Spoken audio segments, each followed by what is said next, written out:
Look! There's a big crowd around the clinic! Natasha! Oleg! Hope you didn't have to wait too long.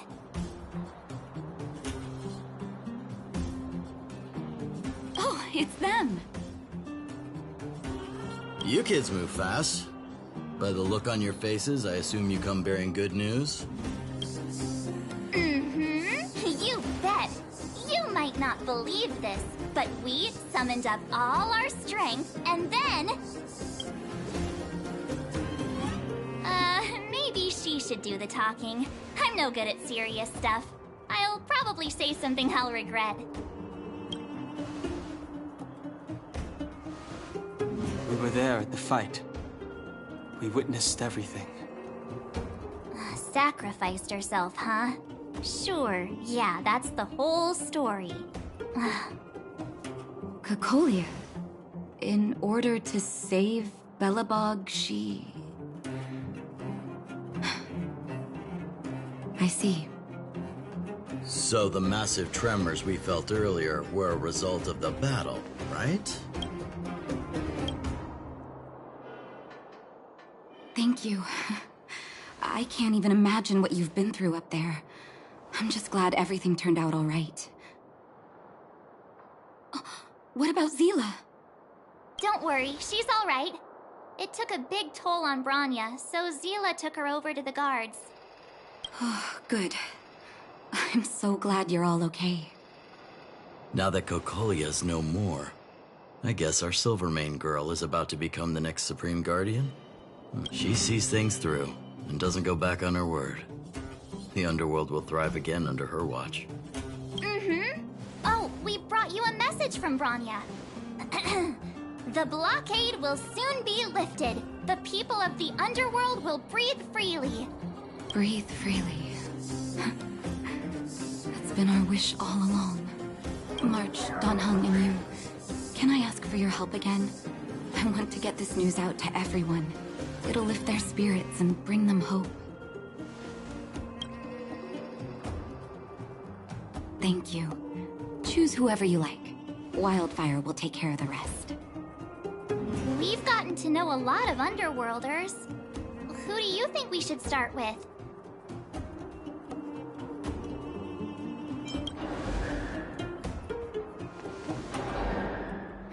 Roger that. You can leave the rest to us. If everything goes smoothly, this should be Wildfire's final mission. Those kids better not have taken advantage of the chaos to go on an expedition. Hook does always talk about wanting to go on a Rivet Town adventure. Ugh, this could be bad.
Miss March, didn't you go back to the surface? Since when did I become Miss March? And where's Hook and the others? Come on, call them over. We just started playing. Can't we finish this round first?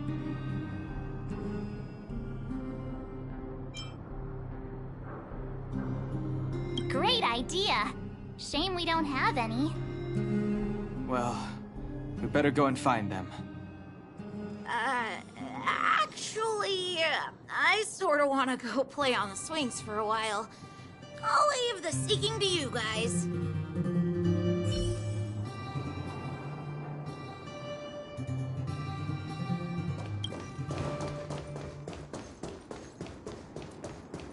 Hook!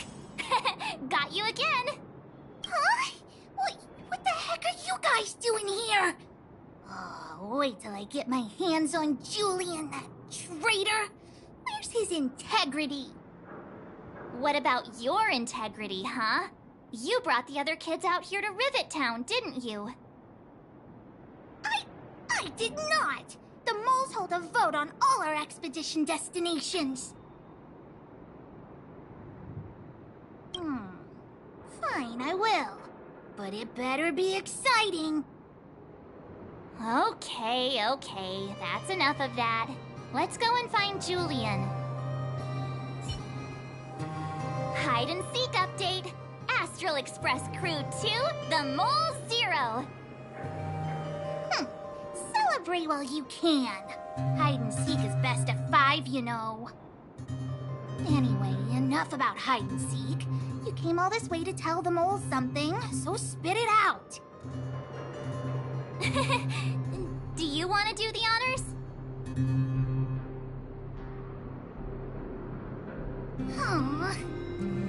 Oh. Uh-huh. What's wrong? Why aren't you saying anything? Hook. Julian.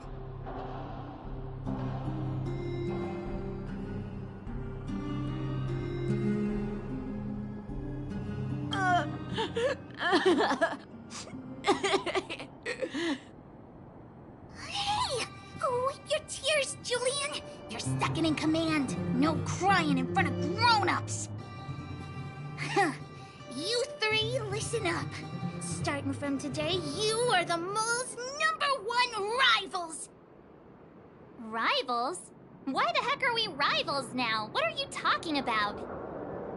Hook and Julian always wanted to defeat the villains on the surface and take back our homeland. But it sounds like you grown-ups just stole their thunders, so... You think we're gonna accept defeat just like that? One day, the moles will be the heroes of the underworld and the overworld. Then everyone will sit and...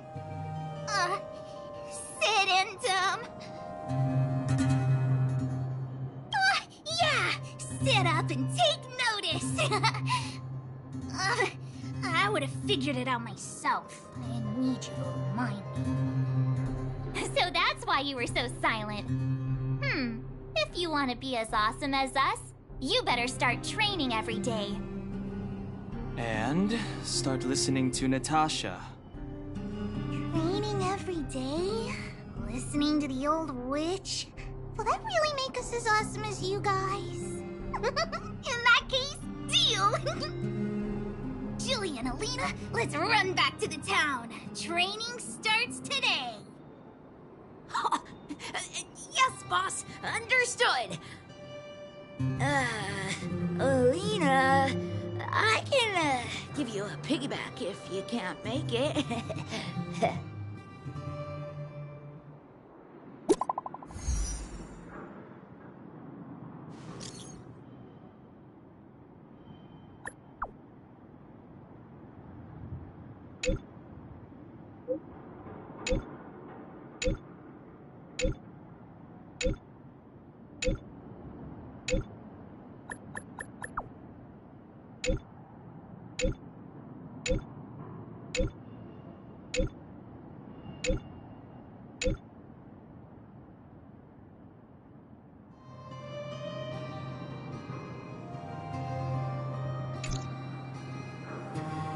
Mr. Yang put it nicely, but the reality is this.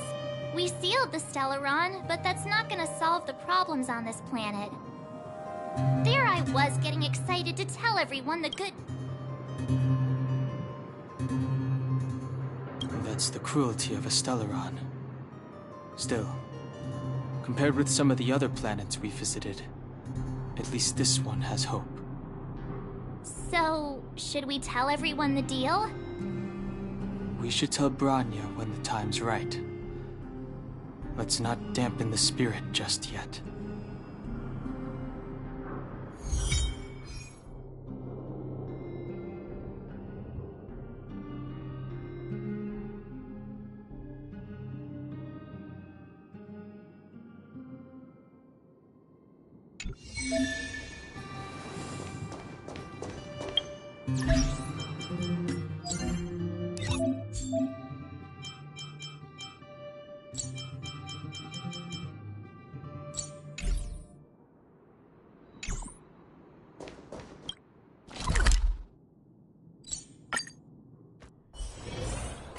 Haven of memories. Every touch, every moment is like a thorn rose. Are you hurt? Let me take a look. Oh, is everyone all right? Thanks for your help. Sometimes face-to-face communication is more meaningful, don't you think? Now we just have to wait for the official news. I hope Bronya doesn't keep us too long. Do you think Svarog and Clara felt the effects of our battle with the Guardian? I think they'll be fine. Plus, Svarog's devotion to Clara is even greater than his hostility to Wildfire. If you're worried, you could look for them over at the robot settlement. I wish you all a journey that is free of illness. You came at a good time. There is something you can help me with. According to my patient records, there are a few that haven't come for their follow-up visits. It happens from time to time, but never as regularly as this. Have you heard of the Complex Illness Mutual Aid Society? I agree. Generally speaking, mutual aid societies like these allow patients to share their experiences and support each other. It's a way of countering all the negative emotional effects of being ill. But there might be more to this society than that. I've got a few patients who have started refusing treatment since joining the society. It certainly makes you wonder. The most suspicious part is that no matter how much I ask, no one's ever willing to tell me anything about it. And that's where you might be able to help. It sounds dangerous. But what I want you to do is actually very simple. Investigate this so-called mutual aid society and find out what exactly they're up to. If I find out they're preventing me from doing my job, or if they're bringing harm to my patients, I won't just sit on the sidelines. Can I entrust you with this task? This little clinic has huge numbers of patients to deal with every day. If I didn't have you here to help me out, I wouldn't be able to focus on giving them quality care. Good luck. I'll be sure to thank you properly when you're back.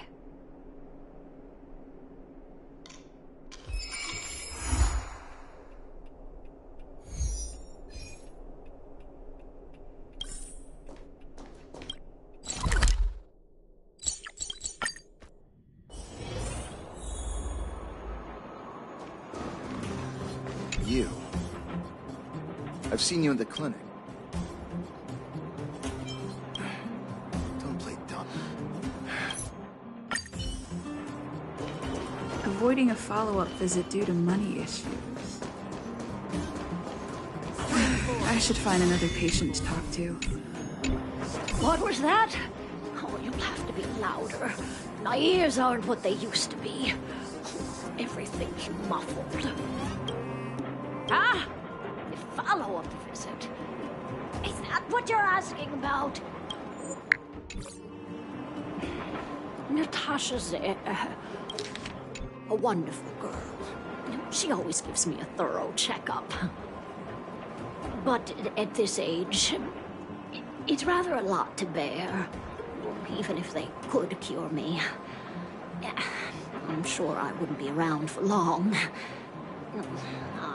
I don't want to waste anyone's time. Not for youngsters like yourself. When you get to my time of life, Good health is a bit of a luxury, I'm afraid. My husband had the same illness as me, but he never touched the medicine. He wanted to make sure I had enough. Then, one day, he said he needed to take care of some things at the mine. He never came back. He was forever saying he wanted to go before I did. Ah, selfish old fool. I miss him.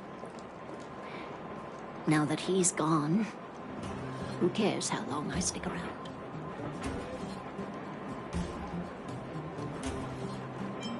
You're not wrong, I suppose. That girl certainly spares me no effort. But I always feel like I'm a burden to her. Okay, you win. It's off for another follow-up visit with Dr. Natasha, I suppose. Did you want to say something else? My ears are terrible. Virtual who?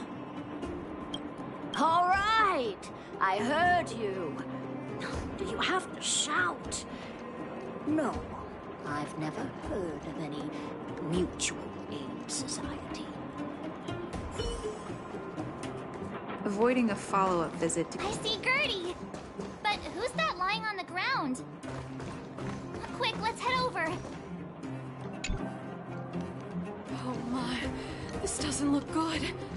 Can you hear me? Are you okay? He's still breathing. Try not to panic on Gertie. Is everything okay? Wait, isn't that Peak? Don't tell me he fell asleep in the middle of the road again. Oh, it's you three. Back in the underworld so soon?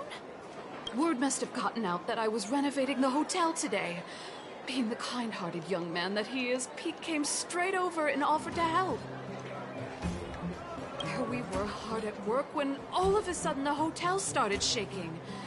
I got everyone outside as fast as I could, but I think Peak was hit by a ceiling tile.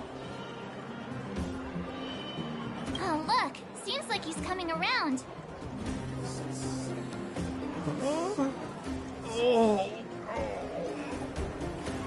Peak, are you awake? Oh, thank goodness you're all right. Easy now. Take your time. Oh, my back. Oh, I was having such a great nap. How did I... Are you okay, bro? Let me take you to Natasha's clinic. Hey, look where he was lying. What is that? It's an old photo. I thought I lost this ages ago. How did it get... Gertie, isn't that you in the photo? And old Goethe, too. You look so young. Don't I know it? My distant cousin had only just taken over the family business at the time. He wrote me a letter inviting me to head up and take a look. It's been nearly 20 years already. I remember chatting in the hotel lobby and drinking tea. I wonder if we'll ever get another chance to do that. You know, we've got some good news for you, haven't we? Is that true? Bronya, she... I can't believe my ears. I don't know what to say. Turns out things aren't always lost forever. It feels like better days are finally on the horizon. Thank you all so much for coming to tell me the good news. I haven't felt like this in a long time. We'll get plenty of guests staying at the hotel again once the passageway is open. But there's no way I'm letting them set eyes on this old place looking like this. Oh, and we're gonna need to expand the menu. Dear. Action stations! Action stations? Already? Oh, I have my head. Please, let Dr. Natasha know not to worry. We're all okay. You three will have to come and stay again once the hotel is fully renovated.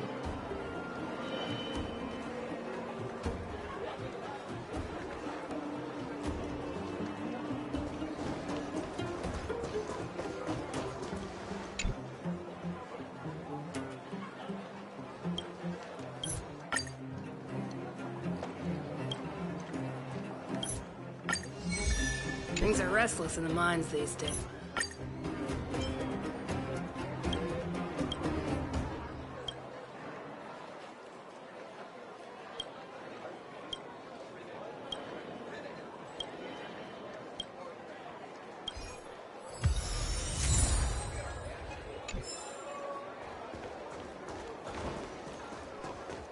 Why haven't I gone for my follow-up visit? Are you a patient too, or did Dr. Natasha send you over? Who else would care about people like me? I don't need Dr. Natasha's help now. Tell her to save her worries and medicine for other people. A dispute? No. She's the only kind-hearted doctor in the underworld. I just don't really approve of her methods, that's all. Too idealistic and no real efficacy. She tries to save everyone, which means she can't save anyone. In the end, it's the patients who suffer, and she just tires herself out. Miners like me don't have time for lengthy treatments. If I can't take something and get right back to work, I may as well lie down and wait for death to come knocking. Did you, know Dr. Vash? His wonder medicine is cheap, and the results are immediate.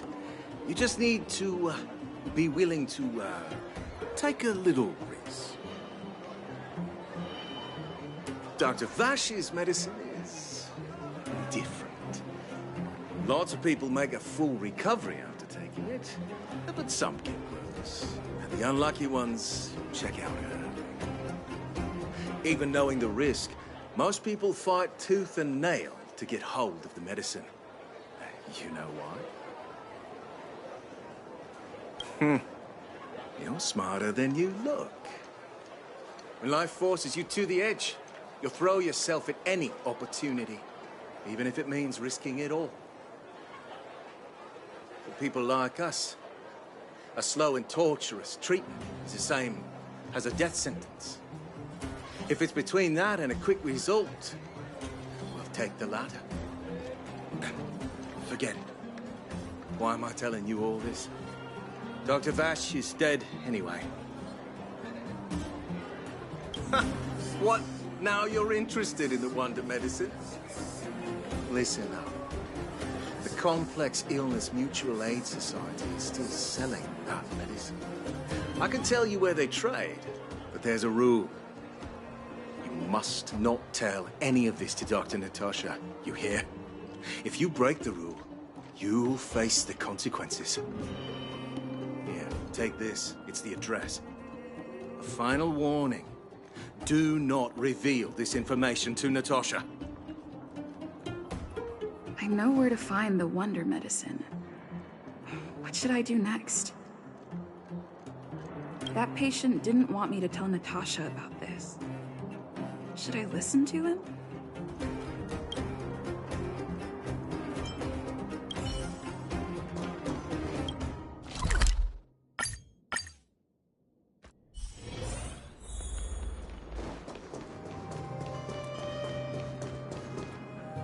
Hey, where do you think you're going? Medicine? Oh, you mean Dr. Vash's wonder medicine, right? You're the same as everyone else that comes through here. If you want medicine, you don't need to go any further. You talk to me. We only take cash. This ain't a charity.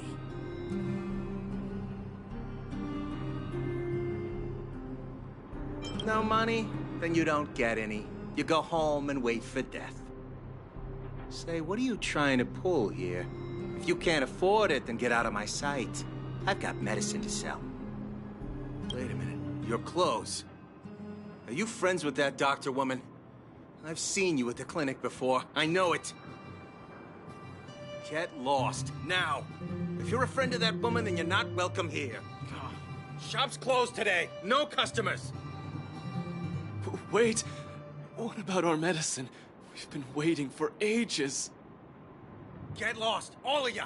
Save your breath and come back some other time. That medicine seller sure shut up shop in a hurry. I should head back and report to Natasha.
Haven of memories.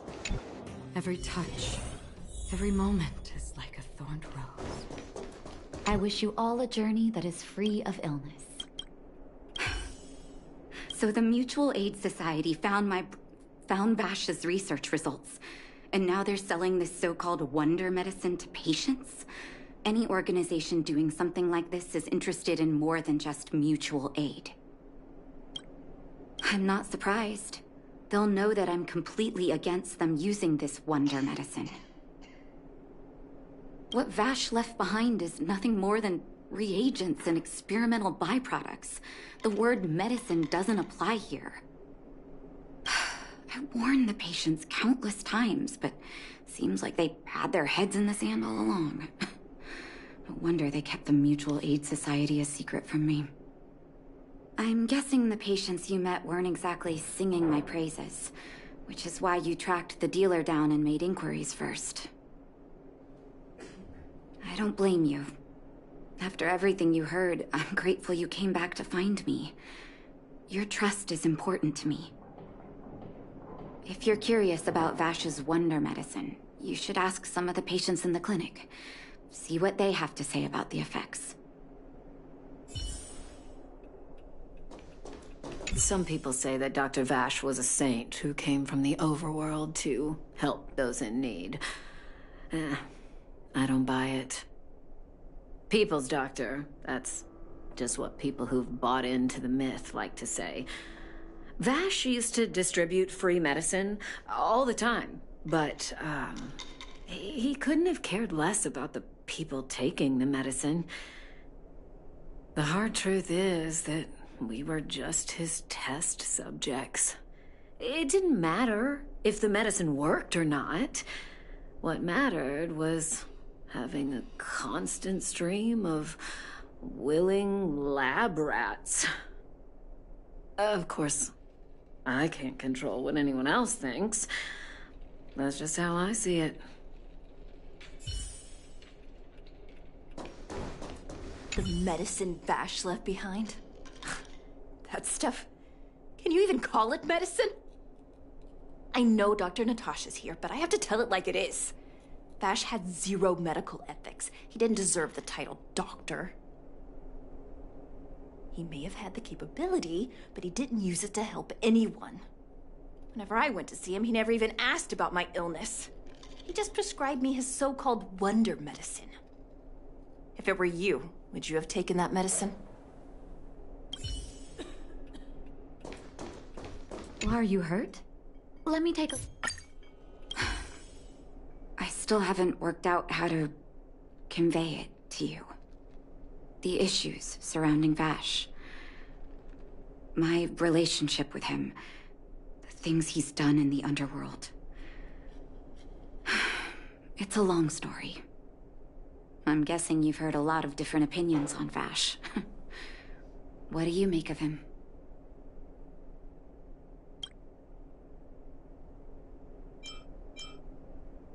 I want you to go and visit another patient, a victim of the Wonder Medicine. I want you to see the real consequences of abusing that medicine.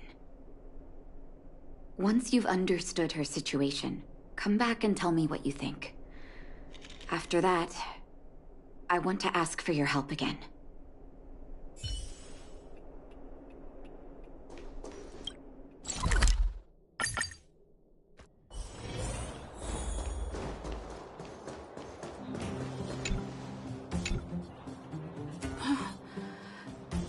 Who are you?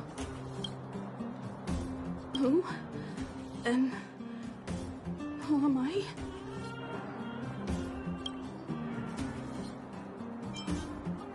Where's my husband? And where's my child? Where are they?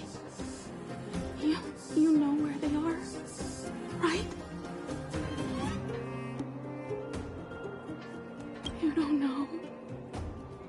They don't know. Nobody knows. Where did they go? Come over here, child. It's best to leave that poor lady in peace. Let me explain. That poor lady.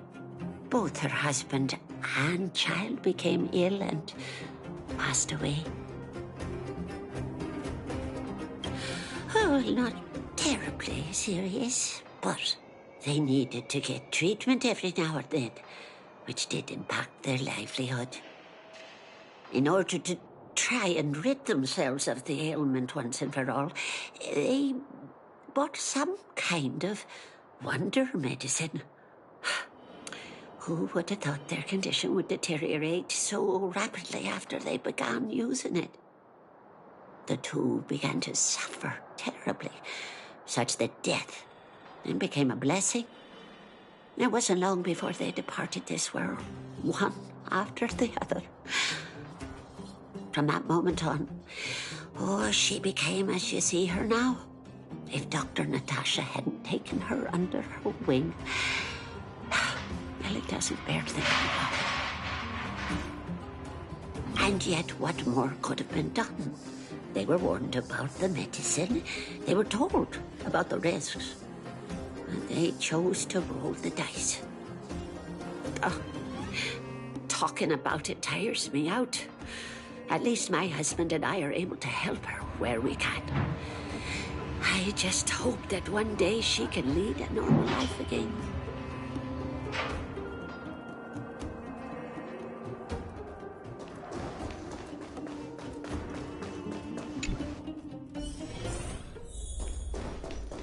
Are you hurt? Let me take...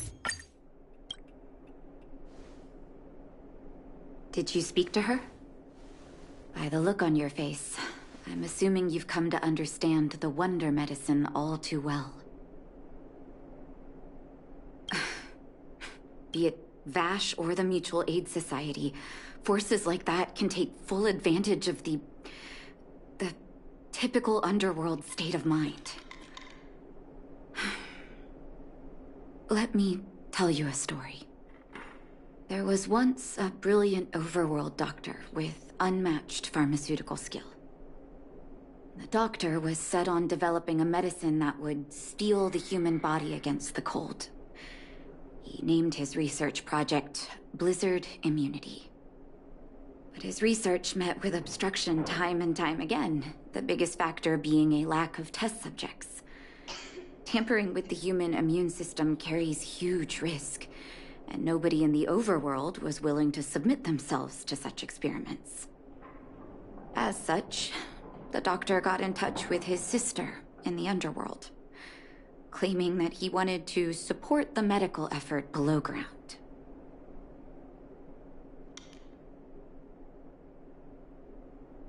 Naturally, his sister was overjoyed. After all, as far as medicine was concerned, her brother had always been the standard she'd strive to attain.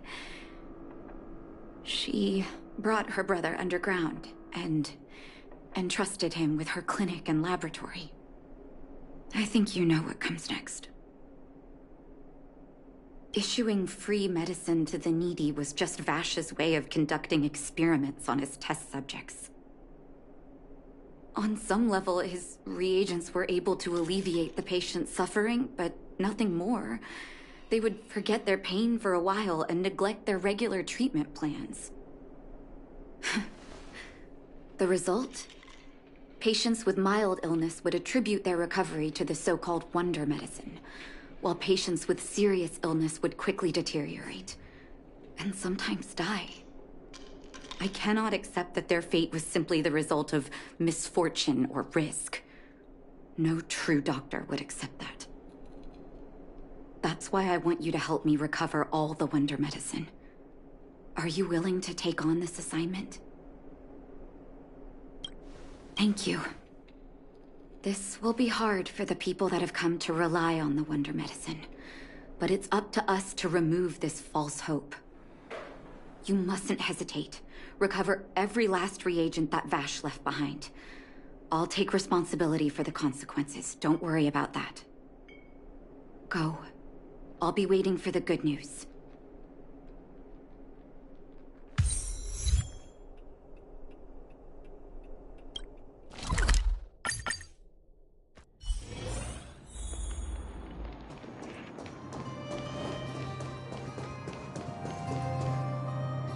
Stop right there.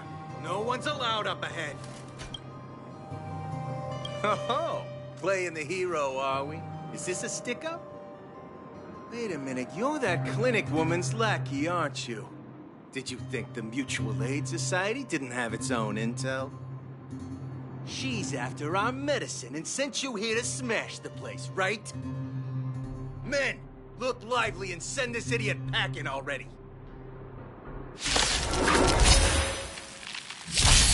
I've no interest in conflict. No manners, huh? Who will it be? This is our chance. Free will, still waters of oblivion.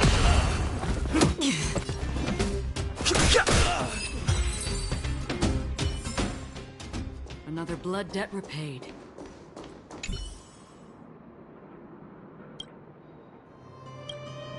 Well, look who we have here. Your reputation precedes you, outsider. I didn't take you for a bandit and a thief. You listen here. I'm the president of the Complex Illness Mutual Aid Society. The medicine we hold here is lifeblood for many of our members. Are you sure you want to deprive them of that? Those poor patients. Along comes a life-saving wonder medicine only to be snatched away by a shameless bandit like you. The underworld is full of sickness. What would happen if we left it all to that clinic to treat? My Mutual Aid Society has relieved that doctor of patients at the end of the road. Shouldn't she be thanking me? Seems like you are quite bent on dismantling our operations, aren't you? Fine. Seeing as you came all this way, it'd be rude not to give you the opportunity. Men, seize the medicine thief.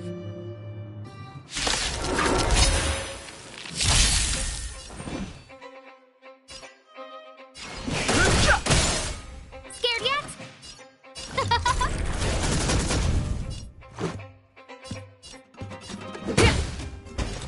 Destined for oblivion.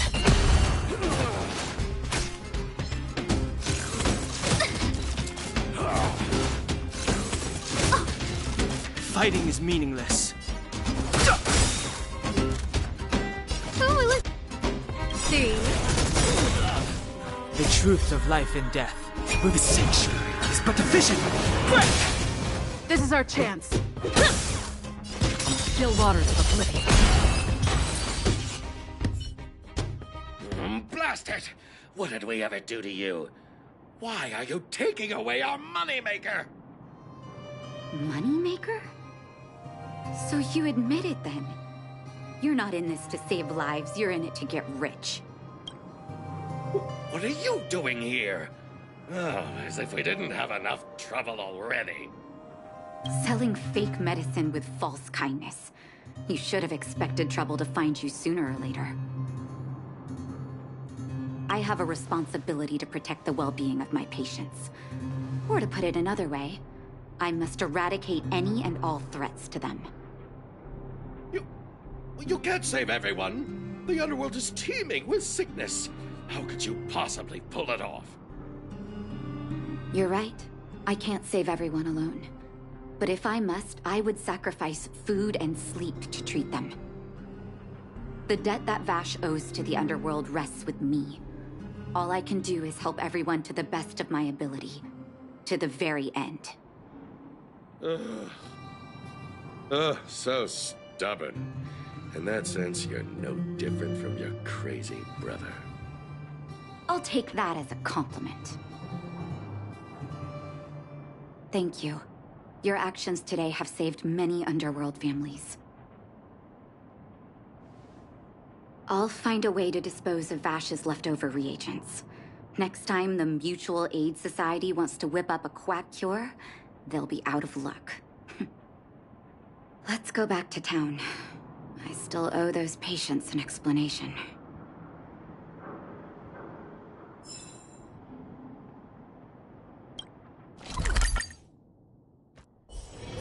This haven of memories. Of touch. It looks like the patients have surrounded Natasha. Let's hear what they're saying. What are you saying, Doctor? The wonder medicine is out of supply? Correct. That medicine is a wolf in sheep's clothing. Wildfire has cut off the supply chain. Your ailments need rational, scientific treatment. Relying on pseudo-medicines will only worsen your condition. Rational and scientific, huh? The way I see it, you're just jealous you lost your patients. How dare you speak to Dr. Natasha like that? Where are your manners? Man, please, think for a moment. How can you still be siding with her? That wonder medicine was working fine for us, and now it's gone because she wants it to be? How can she? I understand your anger, but as your doctor, I ask you to trust my judgment. I will find a way to access more medical resources and help you through your struggles. If I must, I'll get help from the surface. The surface? I almost forgot that you were an overworld big shot. Have some respect for Dr. Natasha. If it's respect she wants, she better find a replacement for the wonder medicine fast. If not, I'll tell everyone about how she set up Dr. Vash. I'm out of here.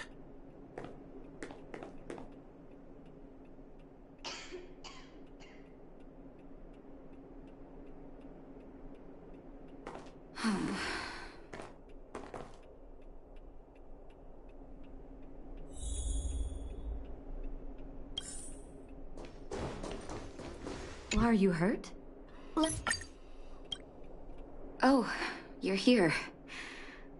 I apologize. That must have made for uncomfortable viewing. I'm okay. If I were in his shoes, I may well have had the same reaction. Now I need to focus on treating the patients and dispelling their doubts. Let's leave it for now.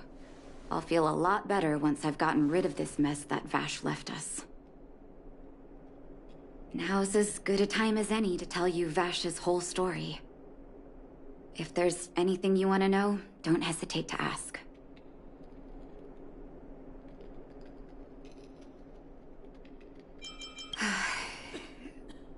That's a long story. Ever since he was little, Vash had always wanted to develop a medicine called blizzard immunity. He saw the human body's vulnerability to cold as a disease, and wanted to cure it so that humanity could survive the eternal freeze. If he succeeded, people would be able to leave Belobog and rebuild their homes in the snow plains. To be honest, I never understood how he'd achieve that blizzard immunity. But I do admire that vision and perseverance. I always chose to believe him, ever since I was a kid. I knew his research in the overworld wasn't going well. I used to write to him and ask him to come down and stay with the kids in the orphanage for a while. I thought it might help take his mind off his research. But I was too young to know what long-term frustration could do to a person. It changed him in a terrible way.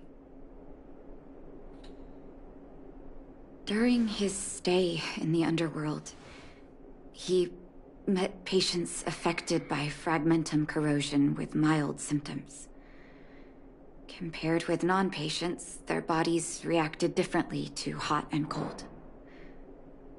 And that fascinated Vash. He began to simulate mild fragmentum corrosion, thinking that it could lead to breakthroughs in developing blizzard immunity. Those reagents of his aren't cure-alls for critical illness. That doesn't exist. Vash made the reagents to mitigate the suffering of his patients in the short term. A convenient way for him to observe changes in his test subjects. But behind my back, he had been doling out the reagents to residents who were kept in the dark.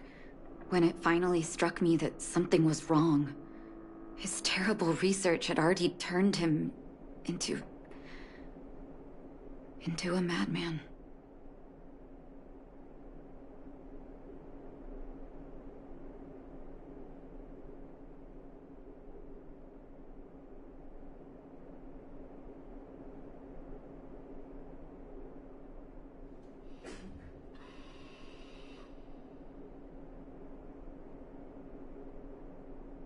Indeed. And it all happened under my nose. How ridiculous. When his experiments were exposed, I spent a long time with Oleg discussing how to handle the aftermath. This was shortly before the underworld was sealed off. There were hardly any Silvermane guards remaining. We spent ages trying to find a way to handle Vash.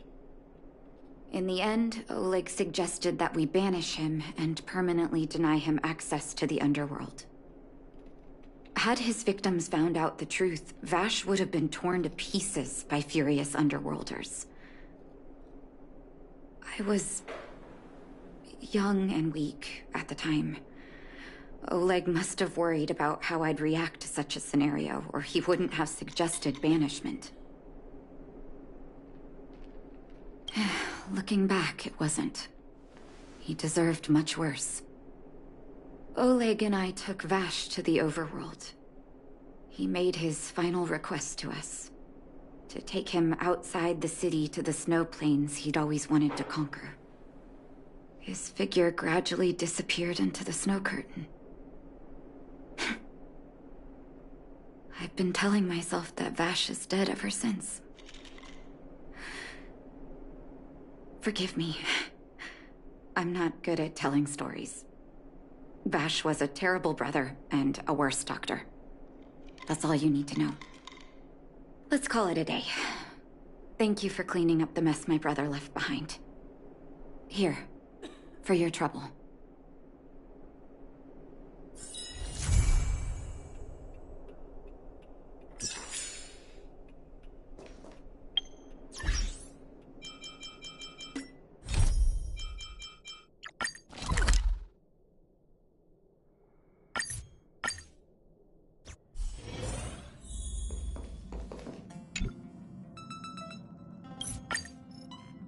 It must be difficult for Asta. Being the lead researcher isn't easy. As soon as the Legion exits stage right, in comes the gossip. How does that saying go again? Greet enemies outside with a smile, greet enemies inside with a sword. Such is the Herda company culture. What do you mean? This is such an inconvenient situation. Are you thinking of getting involved? Well, while these rumors have nothing to do with us, they do concern the reputation of young Asta. And turning a blind eye is not the way of the Nameless. Solving a matter like this won't be difficult. Predictably, the crowd cares more about the drama than the facts. Stopping the rumors from brewing is more important right now than laying out the truth. And it's better to unearth the source of the rumors directly than to painstakingly try to refute them one by one. You're a smooth talker. I have a friend. They say there isn't a single piece of station gossip she doesn't know about.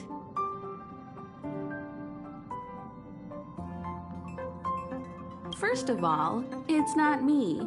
Secondly, I don't make friends just for the sake of gossip. It's just that my friend is pretty amazing, and I think you might be able to extract some information from her. Let's see. Right now, she's probably slacking off somewhere outside the department. I don't know her real name, but she calls herself Gossip Monger.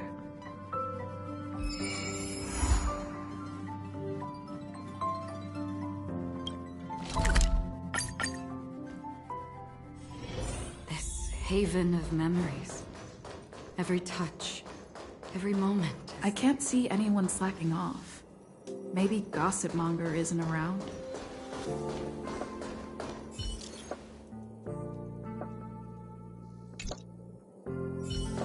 The rumors are already circulating. Have you heard anything from Gossip Monger? Is the lead researcher really that corrupt? Who exactly is this whistleblower? Hey, aren't you off work today? I couldn't not come in after checking my phone. Days off aren't as juicy as gossip. Ah, well, too bad. I haven't seen Gossip Monger this morning. You should rest up and wait for more news. Oh, you're right.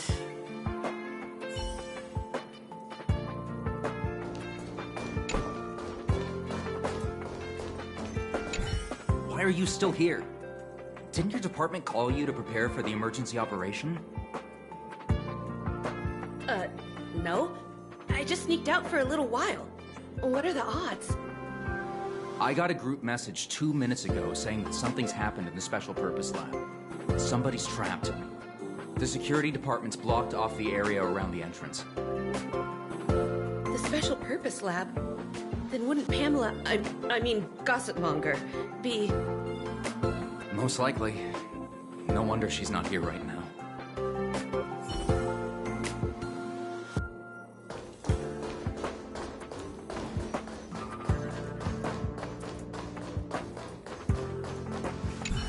Walkways around the Special Purpose Lab have been temporarily closed off. Please keep your distance.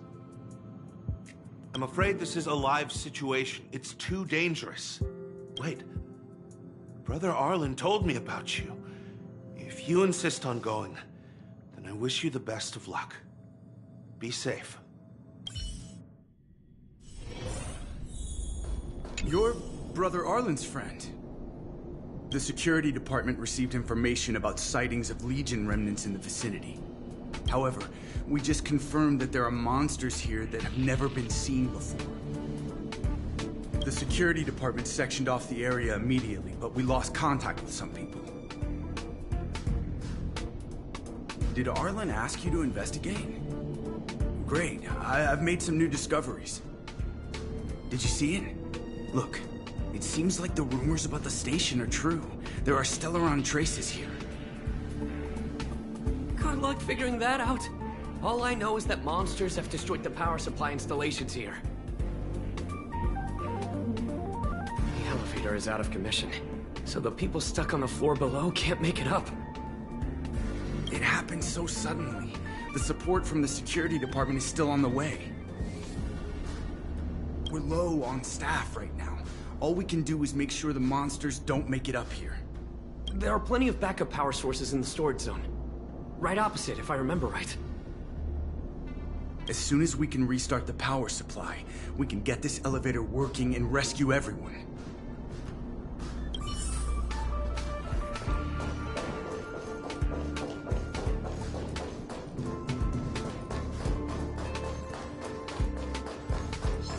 forth, gleam of old.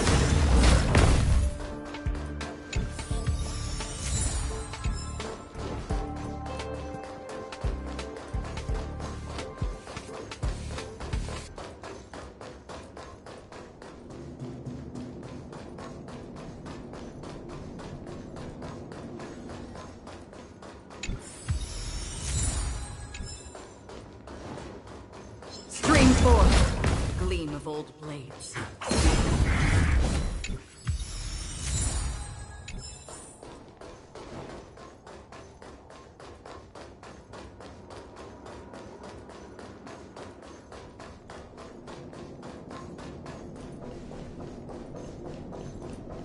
Well, did you find the backup power source? Thank goodness you're here. Give me a moment. I'll give the elevator a little shake-up. All right, you can use it now. Be safe.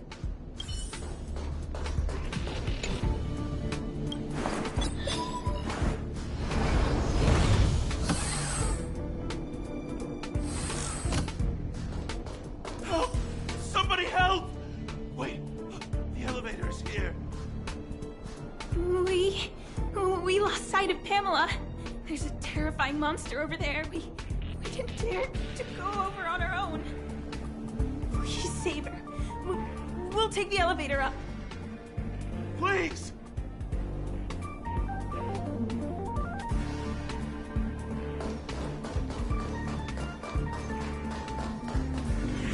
Stream forth, the gleam of old blades. Oh, holy mackerel, you scared the stars out of me. You took your time. That's right. I'm the one you're looking for. Of course. Not only did I know you were coming, but I also know why. You want to know who Richard Know-It-All from the Heritor Group is, don't you? Fans of Madame Herta. They call themselves the Heritors. I'm a businesswoman, and we play by our own rules.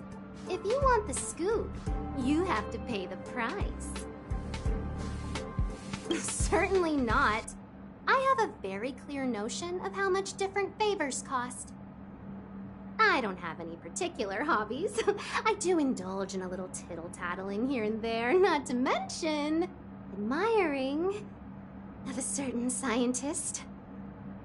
And now here you are, vanquishing monsters left, right, and center. I heard you're with the Astral Express. How fortunate. As it happens, I'm a huge fan of Himiko. An amalgamation of beauty, brains, the epitome of a graceful and gentle scientist. Can you help me take a high-def portrait photo of Himiko smiling? Please?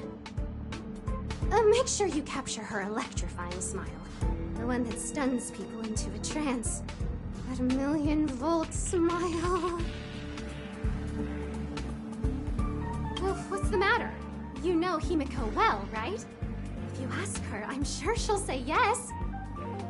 A superbly beautiful, dazzling, electrifying portrait shot of Himiko in exchange for the secret behind Richard Know-It-All. Send the picture over when you have it. I'm always fair when it comes to haggling.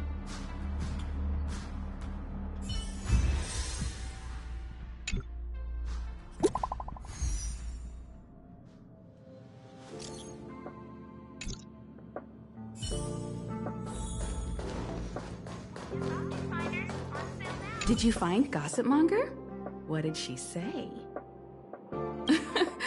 I knew she was weird.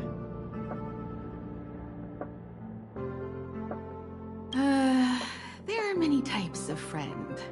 She's the type you can only stay friends with if you never meet her. It's okay. It's just a picture. I don't mind. Go ahead.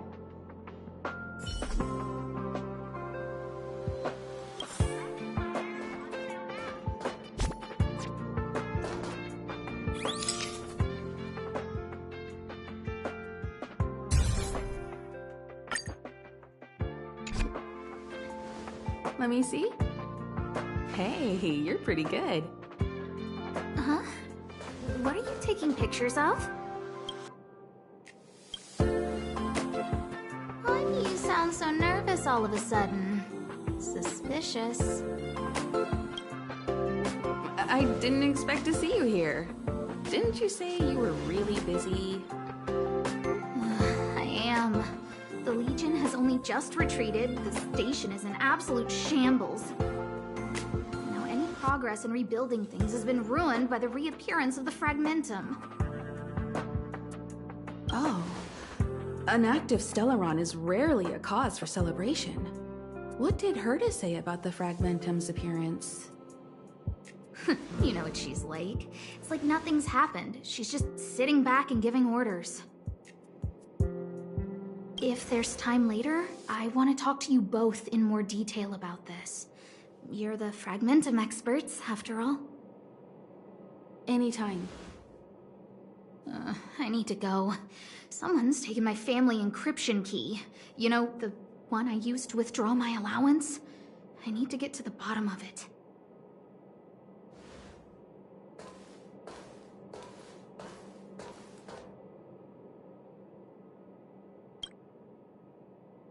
That might be the whistleblower's so-called evidence. Looks like you don't have much time to lose.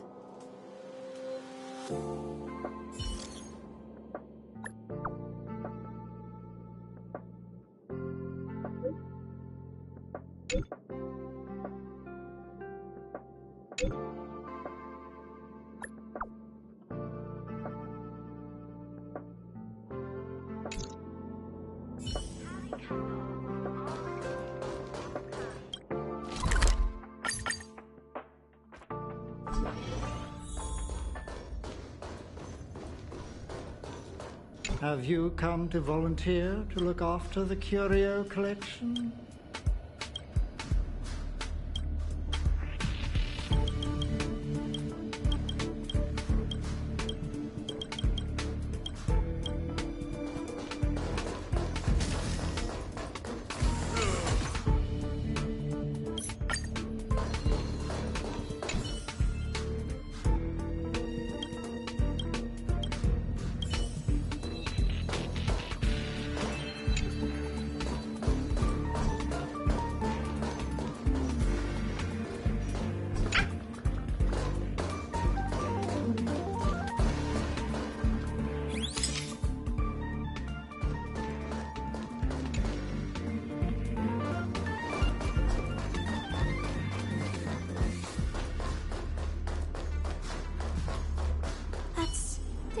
And the security department staff.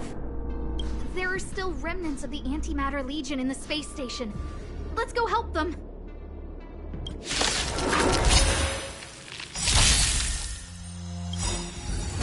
Just a scratch. Everything's on stars. Give these trailblazers your blessing. Fighting is meaningless. Who will it be? Let's make it quick. That's half the work.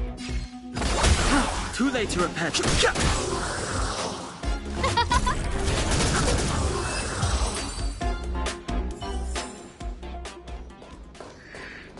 What are you doing here? Then be careful. There's still Legion remnants in the area. Arlan isn't here right now, so we need to step up the space station security. Spare no effort. Stay focused. Yes, Brother Don Hung. Yes, he's with March. But I suggest you don't bother him. He's given himself a personal trial. Brother Arlen's special trial? He's a man among men, a lion among tigers. He's already reached great heights, but still he wants to improve. That trial. I bet it's even more intense than physical training. And Brother Arlen already challenges himself to the limit in that department. He runs 21,358 meters around the space station every day. An eagle among wolves. Always so hard on himself. I think it must have something to do with the mind. He probably found a waterfall and asked Ms. March to lower the temperature to freezing point. No way. Brother Arlen's trial wouldn't be as simple as just standing under a waterfall. I think he wants to learn fighting skills from Miss March. They're not correct, but not wrong either. Arlan came to me to learn how to manage pressure from his boss. So I sent him to March. If he can manage her, then he has nothing to fear. That might be a metaphor too far. Brother Arlen runs like a horse and fights like a bear. I think that's a great metaphor. Arlan and I decided to switch our assignments. He went with March to investigate a suspicious crystal, and I've taken up his patrol. That's all. He gave me a pass for access across the space station while on patrol. I found a broken ceiling tile. This mark, it must be from where Brother Arlen smashed it down. Move aside. What kind of clue is that? This floor tile I found is way better. Look at the footprint. It's the right size, not to mention the angle of motion. This is proof of Brother Arlen in combat. He said he read an anonymous handwritten journal in the space station. It contained 36 different strategies to do with managing pressure from one's boss. It also contained some information on trials. Firstly, trial of the heart. One needs to acknowledge the pressure in one's heart, and only then can one face it. Secondly, trial of the mirror. Like a mirror's reflection, one needs to personally experience the pressure others feel in a job in order to understand it. Lastly, trial of the self. One places oneself within that pressure to complete a transformation. I believe he came to me to complete the trial of the mirror. No, he didn't say, and I didn't ask. Brother Arlen doesn't need a reason to improve himself. You don't understand him at all. Brother Arlen is a fierce fighter with an eye for detail. If you don't understand his reason for doing things, maybe that's because you're too zoomed in. He's just staying ahead of the game is all. He's the space station's cold-hearted hawk. The security department's alpha wolf. If you want to find Arlan, just contact March.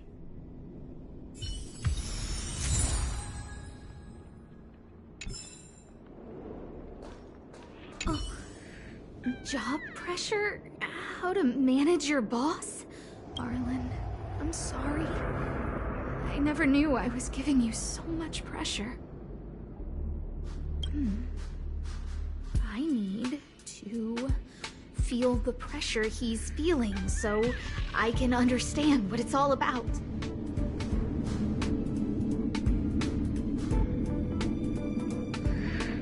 Oh, there's a photo of Peppy on the pass. I got Arlen to look after Peppy because I thought they got along, but is that giving him too much extra pressure? Maybe he printed out Peppy's picture as a way of forcing himself to remember his responsibility. Look how smashed up the ceiling tile is. Arlen must have bottled up his frustration and had no way of releasing it, so he took it out on the monsters. It's Arlen's shoe size, all right? And this actually came from a pair of shoes I bought for him. Maybe even these shoes are painful shackles for him. Yeah, we need to find Arlen quickly. I need to apologize to him in person. Peppy, let's get going.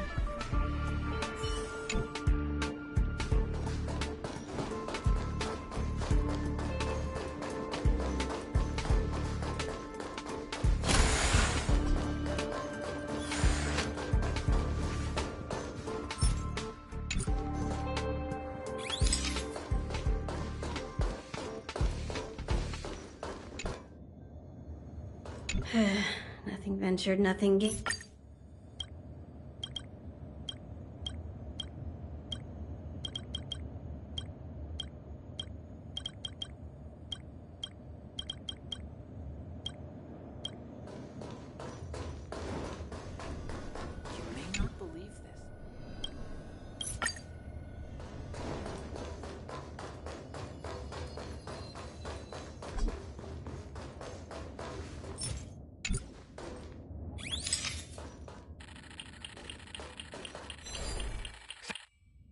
doesn't fit Gossipmonger's descriptions. She said, a young man with black-rimmed glasses and a slanted fringe. And you are? Oh, well done. You found it. So, you're here about the lead researcher's corruption. Anything for a good story, huh? I don't get it. You people live your lives for gossip. Wouldn't it be better to apply that drive to your research?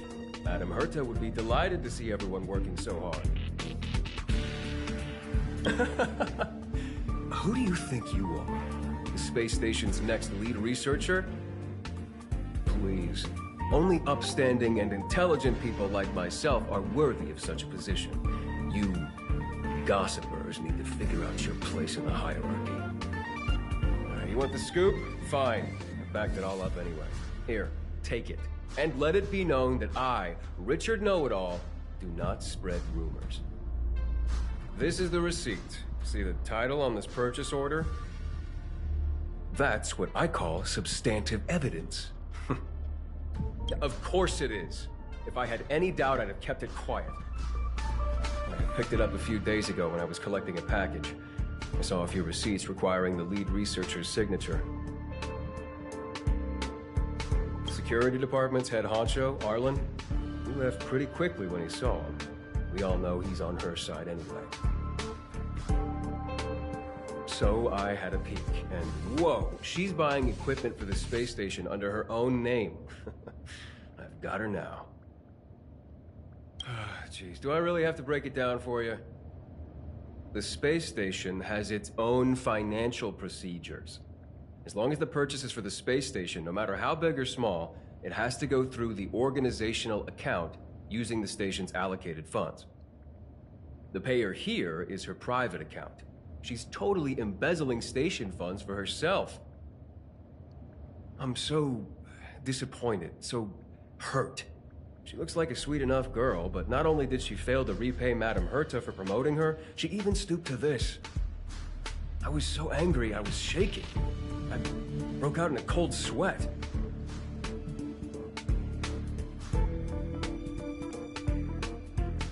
That amount of money? Herself? Who do you think she is? Fleming's daughter? Anyway, now you know everything, so leave me alone. I still need to write a report about this for Madame Herta. Seems like it's all just a scare. But it's easy to make rumors and hard to dispel them. I better let Asta know.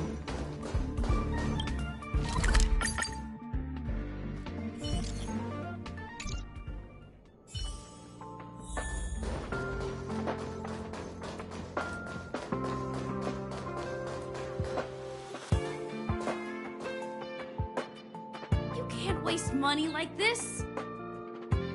This isn't wasting money. The IPC's budget is so stringent and, the process takes so long. By the time my application would have gone through, too much time would have been wasted. Do you know how much hardware was destroyed when the Legion attacked?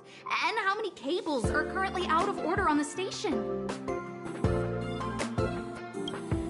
How is it my fault when I'm spending my own money to solve everyone else's problems?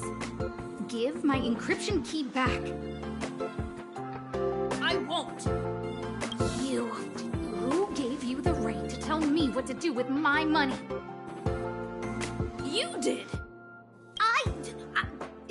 Well, I might have done that, but this doesn't count as wasting money. How is it not wasting money?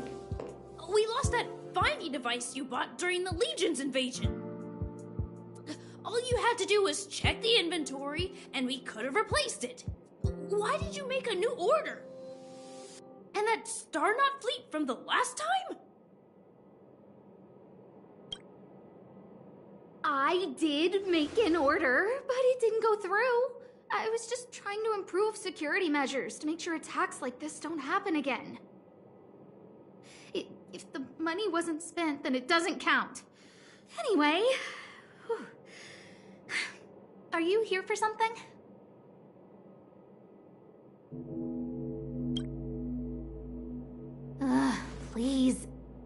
me why you're here?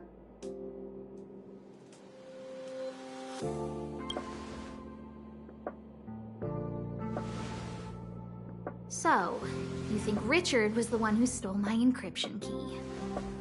So, he was the one who started the rumors. Huh. That fits. It feels like she's not surprised. I'll deal with that immediately. Please don't worry, Miss Asta. Yeah, go. Wait! Leave the encryption key here. That's a separate issue. We'll talk about the encryption key later. How can you...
Storm's on the horizon.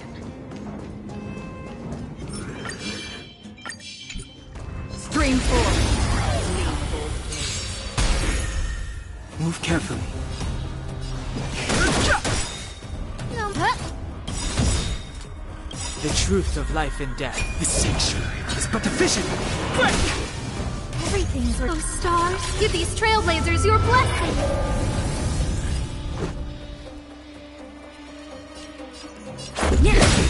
Another journey begins. Rules are made to be broken.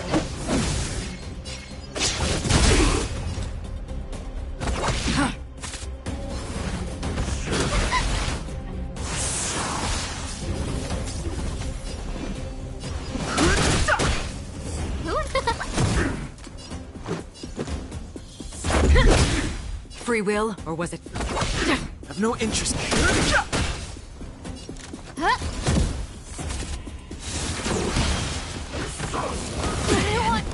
Another journey begins. The truth of life's sanctuary is but a vision. Break! I weep for the departed. It too shall fall. This is our chance. Free will.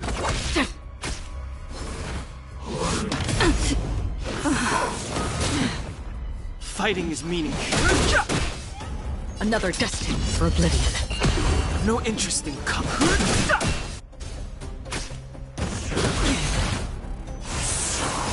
Fighting is free will, the truth or was of it life in the sanctuary is but a vision.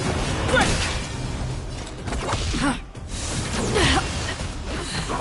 This can't be.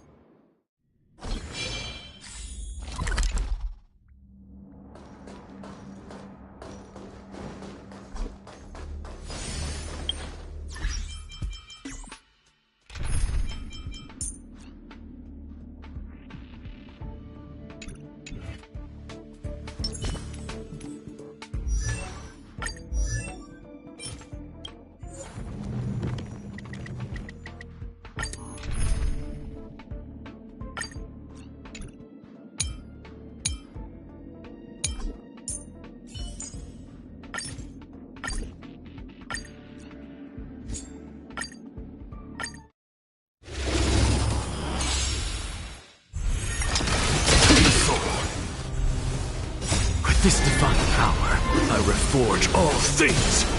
Insanity. Soul. With this divine power, I reforge all things. Insanity. Soul. With this divine power, I reforge all things. Insanity.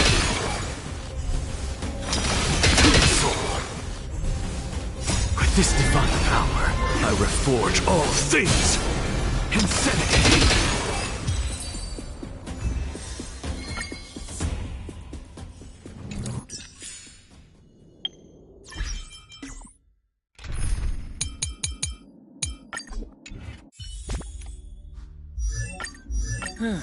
Just as the databank requires updating, so I must keep evolving.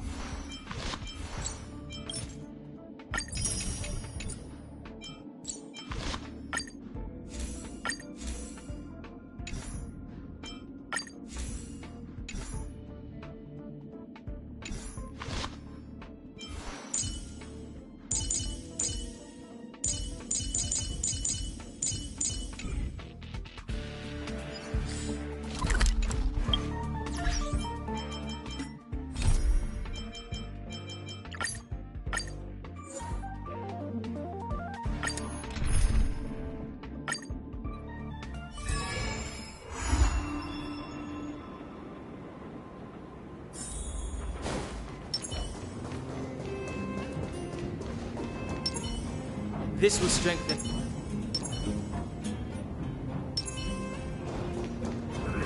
Bring forth. Move carefully.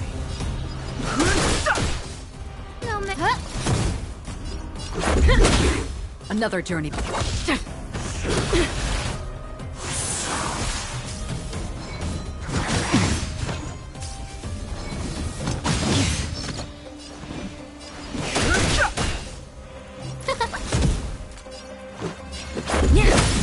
That's half the work.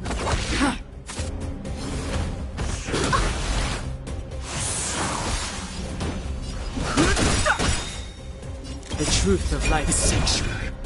It's but a vision. Break! I weep for the departed. It too shall fall.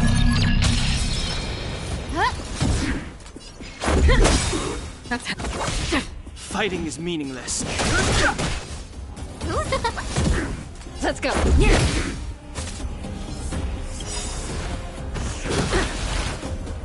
Rules are made to be broken.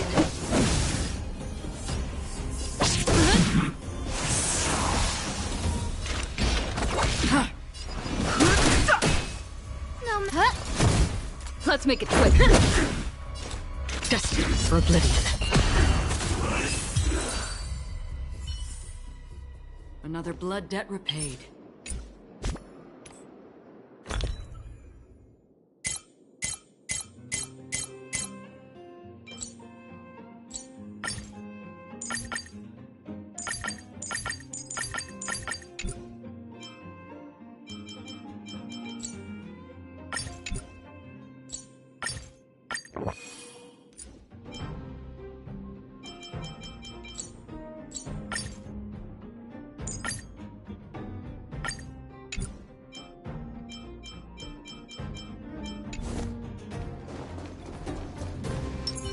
This will strengthen our position. Might as well beat it up before it attacks me. Bring forth. Move carefully. Who invited? Everything's with those stars. Give these trailblazers your blessing. Free from the still waters of oblivion.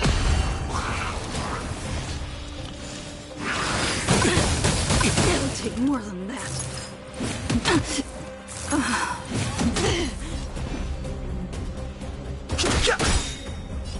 The truth of life and death. With the sanctuary is but a vision. Break! Who will it be?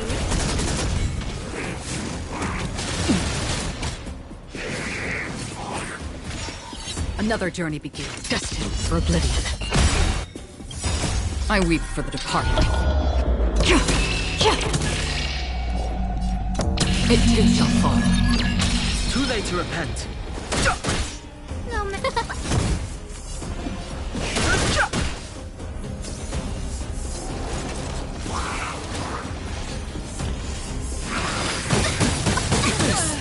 Can't be. On the still waters of oblivion.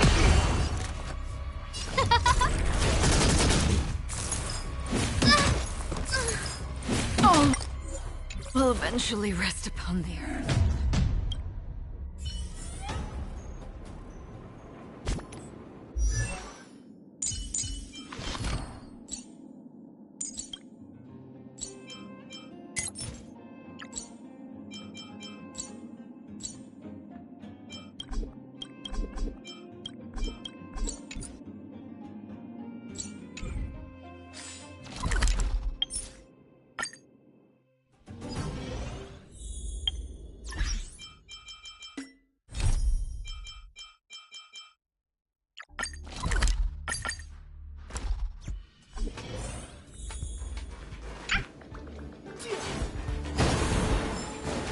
So Peppy can locate March just by looking at a photo of her.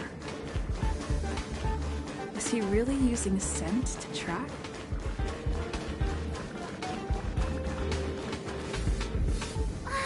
what a cute doggy!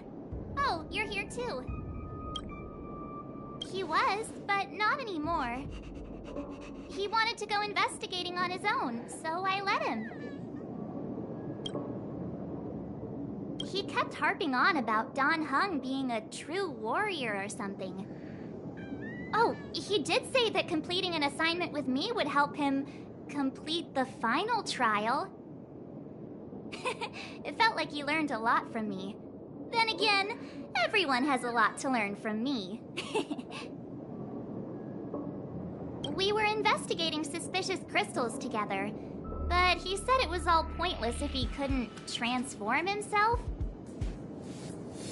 I could tell he was giving himself a lot of pressure, so I gave him a suggestion. I told him actions speak louder than words when you want to prove yourself. I was just thinking out loud, really. I had no idea what kind of trial he was doing. But when he heard that, he said Mr. Dan Heng was right. And then he just left. I took a photo of him. He was doing one of those tough guy walks. Come to think of it, maybe I shouldn't have left him alone. Take me with you if you're going after him.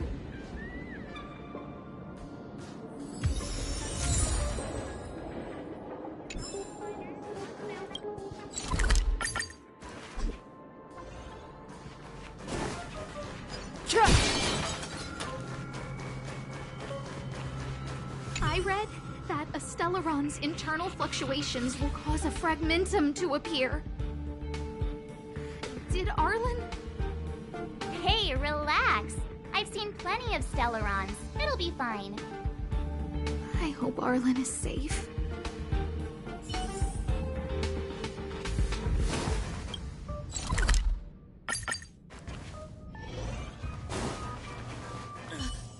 Lady Asta, you... Why are you all here? I've never seen anything like this before. It looks like some kind of new entity. It must have mutated after being corroded.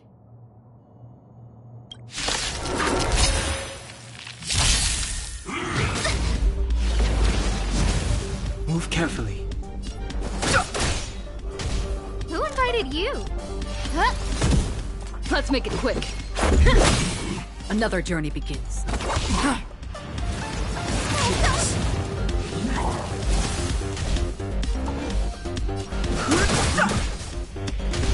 No, man.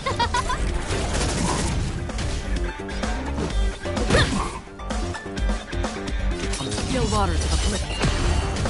I've no interest in coming. The truth of life is sanctuary, is but a vision. Break! Rules are made to be broken. Who invited you?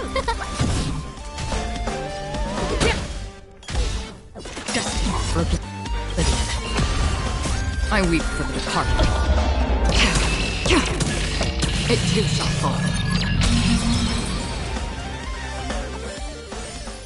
Past victories don't guarantee future ones. Are you okay, my lady? Arlen, Lady Asta? Why are you crying? Are you hurt? I'm sorry. Huh? It's all my fault. I've been putting too much on your plate, and that's why you looked up ways to manage the pressure. I honestly didn't realize that these things would bring you so much stress. I just want to say I'm sorry. My lady, You didn't give me any pressure. Arlen, you don't need to hide this from me any longer. She and I know all about the trials you're putting yourself through. If you can't forgive me right now, then I'll reflect further and find a way to prove that I'm willing to change. But, my lady... Firstly, your trial of the heart. You went to Professor Capote and asked him to simulate conversations with you so you could better understand your boss. And the evidence is... Firstly, your trial of the heart. You went to Professor Capote and asked him to simulate conversations with you so you could better understand your boss. And the evidence is...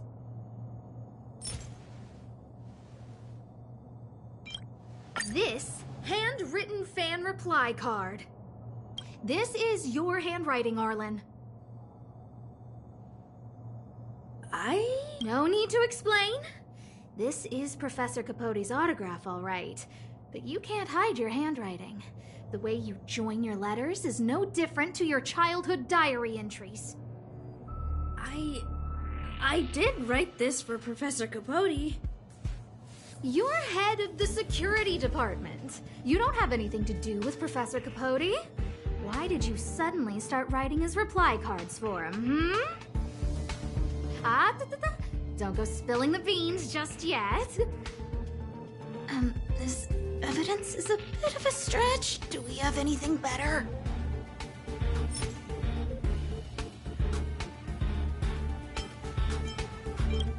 Master Capote's Life Wiki version 12.0. This transcript records what you asked Capote to help you with. Here, we can see a bossy manager and you being asked to do things outside of your job description. Clearly, Professor Capote is unlikely to master my speech or mannerisms anytime soon. Oh, but the content is the key here. I am the source of your pressure! My lady, I did speak to Professor Capote, and I did ask him some things. But they had nothing to do with you. I've never experienced any pressure with you. Oh, Arlen, won't you accept my apology? I'll just have to show you more evidence.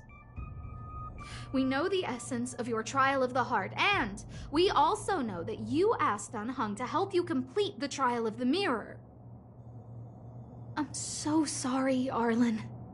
Until I spoke with Dan Heng, I never realized how much pressure was on your shoulders. Miss, I really don't... Hold it! I have evidence.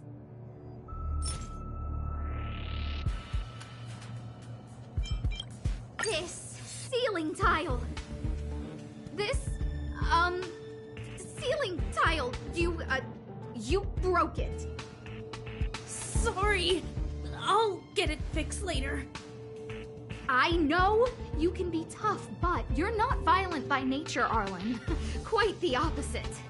Breaking a ceiling tile like this shows how much pressure and anger you were carrying around. This interpretation is sounding a little odd.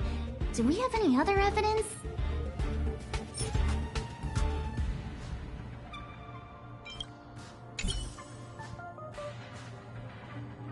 Firstly, and the evidence...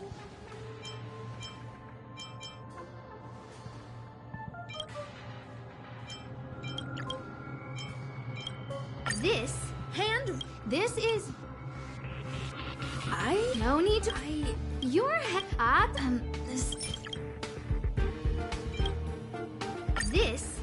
This is...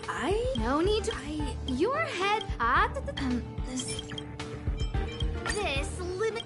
This was... And No need to...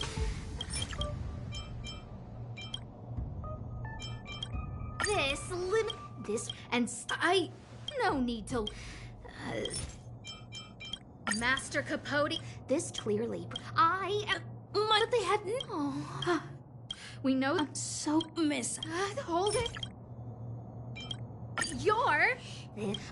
Lady Asta. No! The combat... It points... You... I know. Lady Asta... Asta? Arlen does... What? Arlen wanted to go on assignments just to experience stress? Phew. Good thing I let him go alone. My calming influence would have ruined his training.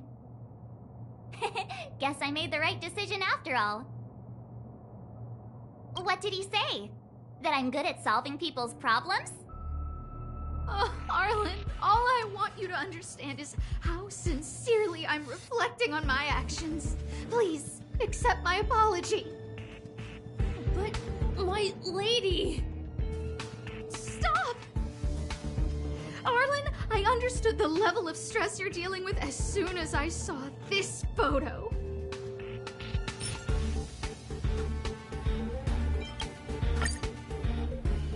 Didn't I take that photo? I'm always giving you tasks and assignments, but I never actually see how you take to the battlefield.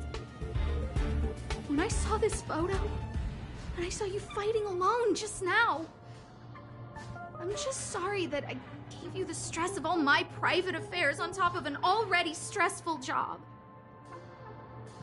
Please, forgive me, Arlen. My lady, I'm very touched, but I started this trial because of Madame Herta. What? Whenever she's back on the space station, Madame Herta assigns me things outside the security department remit. Even if I dared to refuse, I wouldn't know how. She's just too overbearing. Whether it's helping her test some new specimen, or looking for ancient documents I've never even heard of.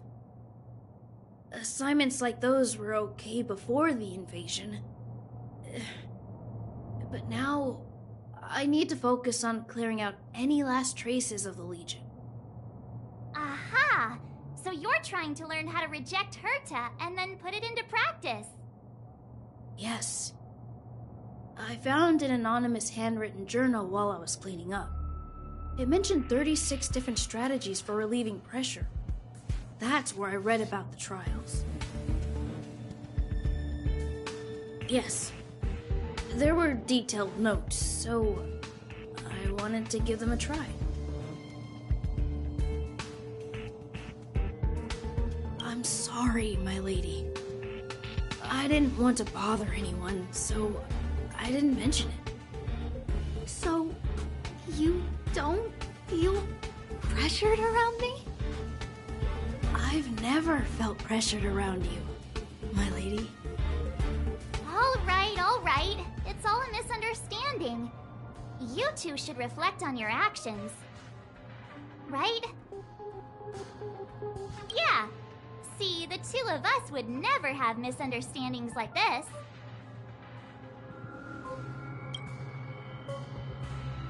You keep saying that. What did Dan Heng even say? Thank you for helping Lady Asta. And for coming to find me. You're welcome. Although if you really want to thank me, let me play Hollow Disc with Peppy, please.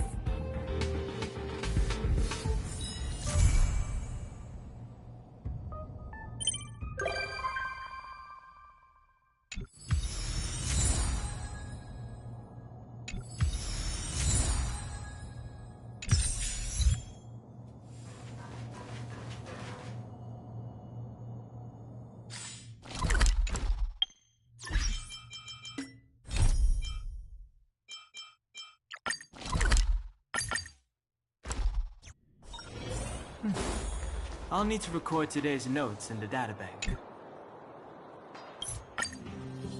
You!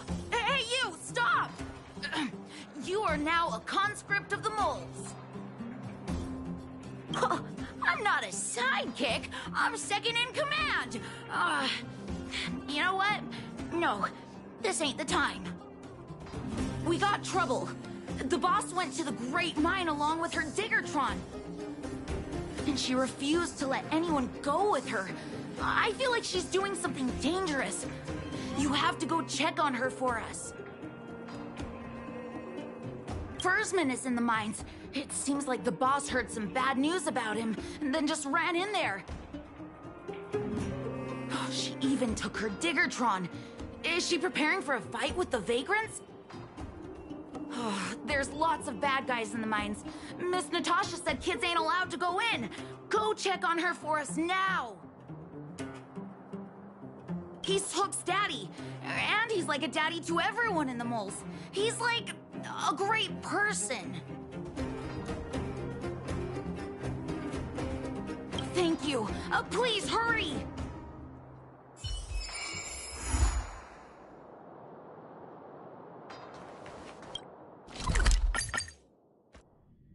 Oh, look, it's Antonia. The miners and vagrants are all in the same spot. I sure hope they're not arguing again. Quick, let's head over. Calm down, calm down. We're all here to work for a living. Why not sit down and talk it out?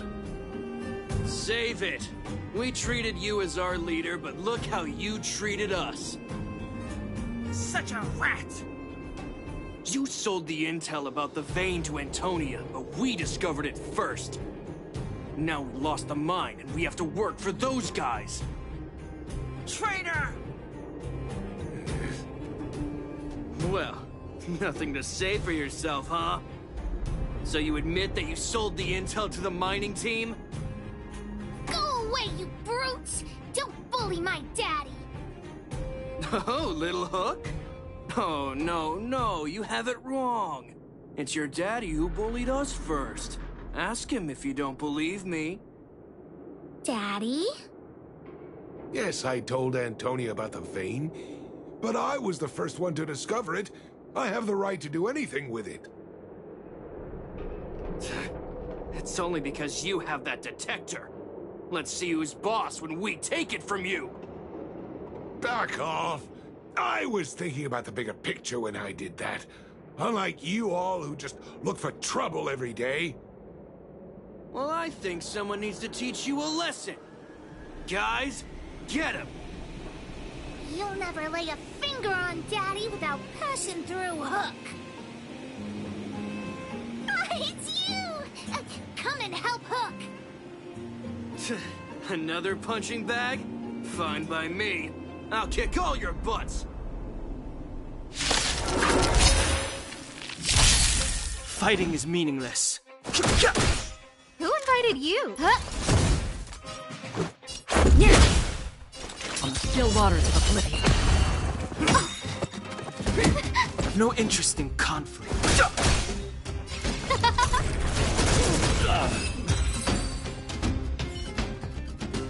Daddy, are you hurt? Just a few scratches. How about you, Hook? Don't worry about me. I have Diggertron. No one can hurt me. Good. That's good. And you, young lady, are you hurt? Thank you for your help. I remember. You are the outsiders Natasha mentioned before, right? I heard that you helped resolve some conflicts around the mines when you arrived. And again today, when you saved my life. The conflicts between the vagrants and the mining team have lasted for quite a long time. Even if you have just temporarily mitigated our rather tense relationship, it is greatly appreciated. Daddy, let's go to the old witch's clinic. You're seriously hurt. But the vein detector that rapscallion was after, Somebody already stole it from me. I need to keep searching. Otherwise, I might never see it again.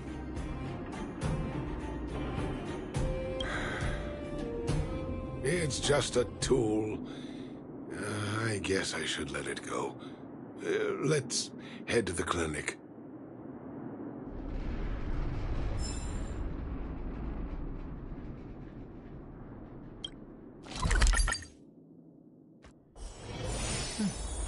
I'll need to record today's notes.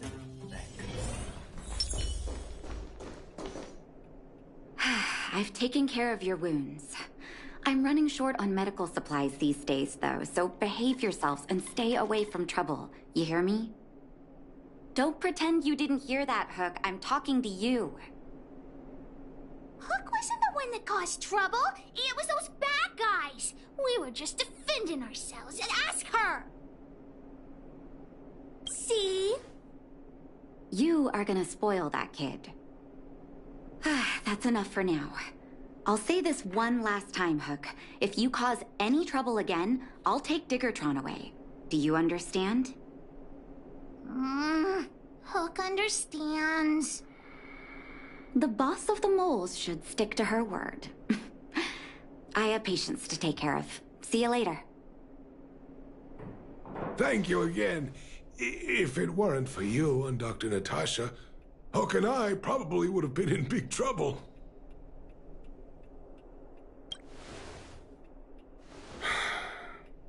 Well, a few days ago, I found a geomarrow vein using a vein detector, and I sold this info to Antonia, a supervisor of the mining team. Then, those vagrants heard about it and accused me of being a traitor. They believe that since I'm also a vagrant who came from another mine and ended up in here for a living, I should naturally be on their side. The mining team could not agree with that, of course. I'm just too old for this. Daddy? Are we short on money? Why did you do that? My poor child. Daddy is old now. Who knows how long I can stay by your side? I have to start preparing for your future. People say I'm selfish, think I'm a traitor, but it doesn't matter to me. All you need to know is when I'm gone, you will have the money to take care of yourself and survive on your own. Daddy... Forget about it. Since I've got the money from the mining team, I have nothing to complain about now. It's just a shame that I lost my vein detector. It was indeed a treasure.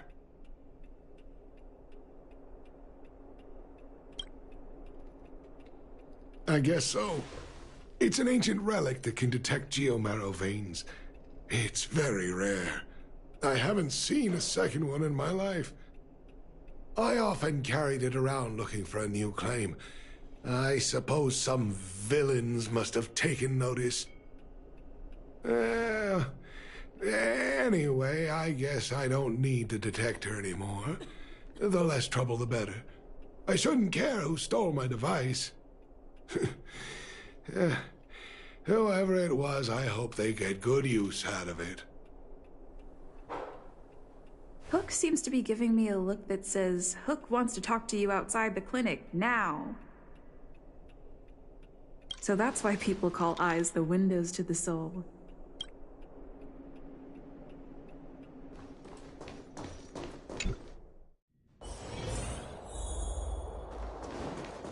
Wait! Hook needs you to help with something. Yes! We can't just stand by and do nothing. That detector is Daddy's treasure, so I gotta get it back. You'll help me, won't you? All right, then. I'll be waiting for you at the shelter in the mine, big sister.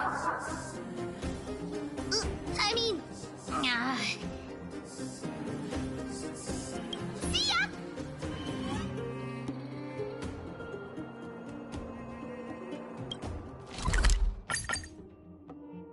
Oh, look, it's Antonia. The miners and... Too slow, honorary member. member of the moles.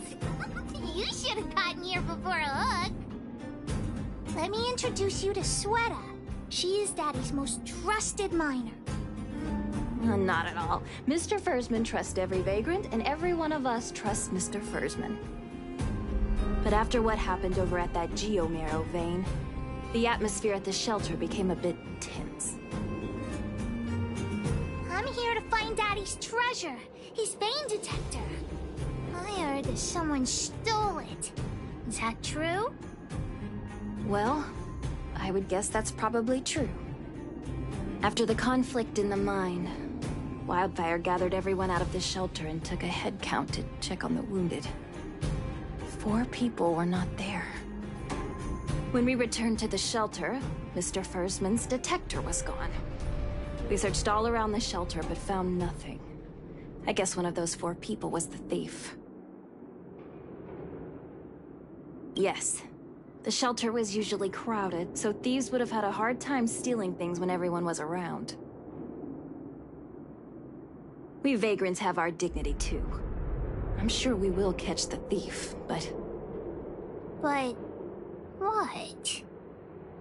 Actually, we've already asked those 4 suspects about it. But they all claim to not have stolen anything. Of course, we could never expect thieves to confess and turn themselves in, right? In my opinion, one of those 4 was lying.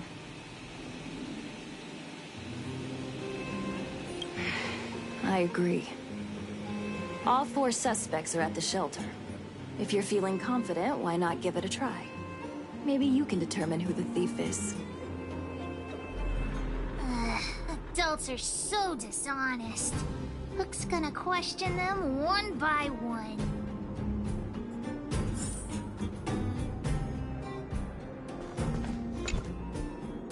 Did you steal Daddy's detector? Nope. I'm no thief. Really?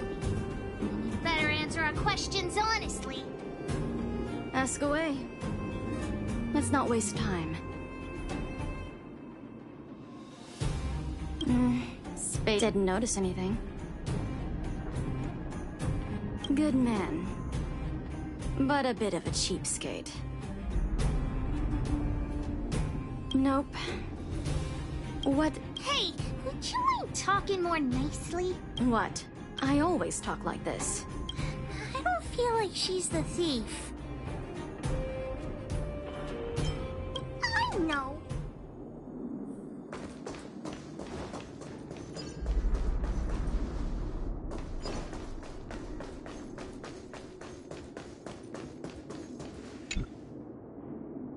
Well. What's this? Playing detective, are we? Spill it! Did you steal my daddy's detector? You little brat. How dare you label me a thief? Someone needs to give you a good lesson on manners. I'm an honest and decent man. I'd never do such a shady thing. Anyone can say that. If you really didn't steal anything, then just answer our questions. Oh, you have a temper, huh? All right, I'll spare a couple minutes for your little detective game. I'm a cook. What else would I be doing? Don't you notice the smoky cooking smell all over me? It's just that I happened to be out shopping for ingredients at that time. Otherwise, who'd want anything to do with this kind of thing? That old Fursman was kind to me. When we were at Rivet Town, he put me in charge of the whole mining team's food supply. And it's because I trusted him that I came to this mine with him. I mean, I didn't expect he would take that money for himself. Anyway, he found that geomarrow vein by himself, so I won't blame him for not sharing. But you know, what he did was not like the old Fursman I knew. Well, I don't want to be a snitch, but out of my respect for Fursman, I'll tell you a secret. The helper over there, I saw him sneak into Fursman's tent and come out holding a box. See? Isn't he the most suspicious one? I don't care if you believe me or not. I've told you all I know. Now leave me alone if you don't have any more questions. I'm busy.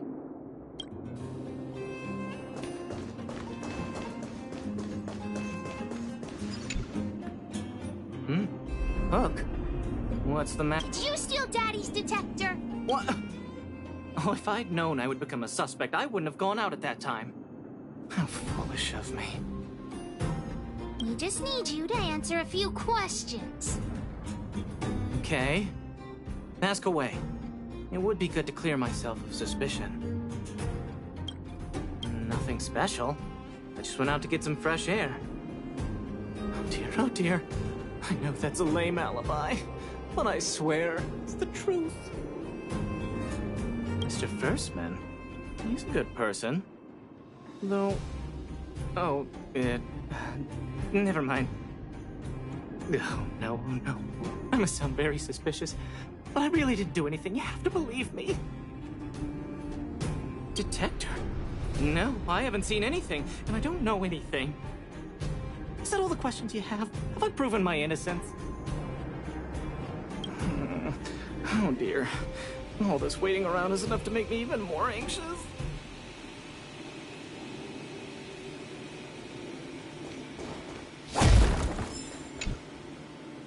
Did you steal Daddy's detector?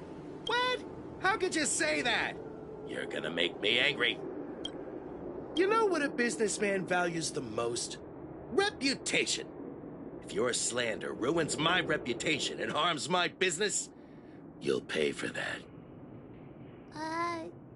Well, then answer our questions. We'll decide if we believe you or not. I have the right to remain silent. I withhold my opinion toward this question.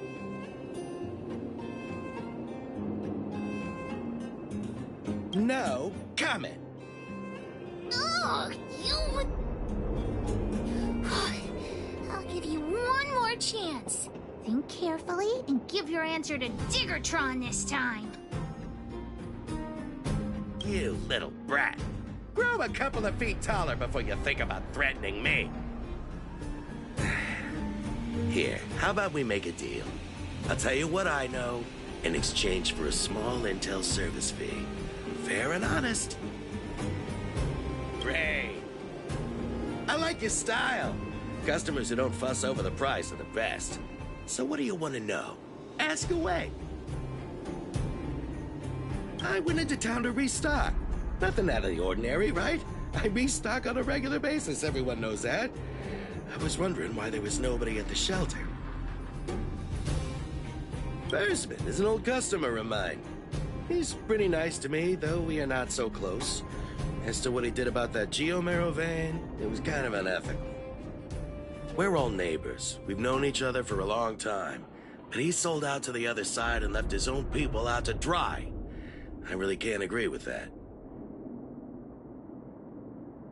Look, the cook is definitely the thief. I'm sure about that. I value my reputation more than anything, so you can trust me. In my line of work, I've learned to read people. And something's definitely fishy with that cook. I could tell from the start. If you don't believe me, just ask anyone.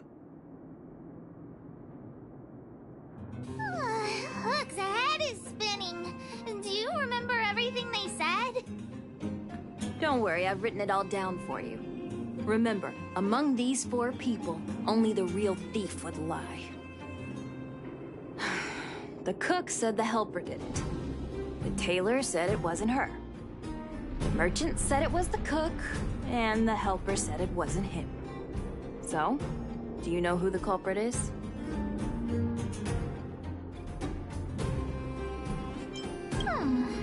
I don't know why, but I'll trust your judgment. Come on, let's go accuse the culprit.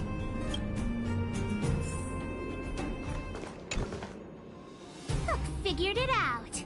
You're the one who stole Daddy's detector. Wrong. Wrong? Why? Brains. Use your brains. She's pretty stubborn about denying it. Should we think it over? she's lying, then that makes her the thief. But then, what the cook and merchant said would contradict each other. What? I trusted your judge. Forget it. Let's keep looking. Let's go look around where Daddy kept the detector. Maybe we can find some clues there. This is the label from a supply box. I know where those boxes are. That way. Let's go take a look.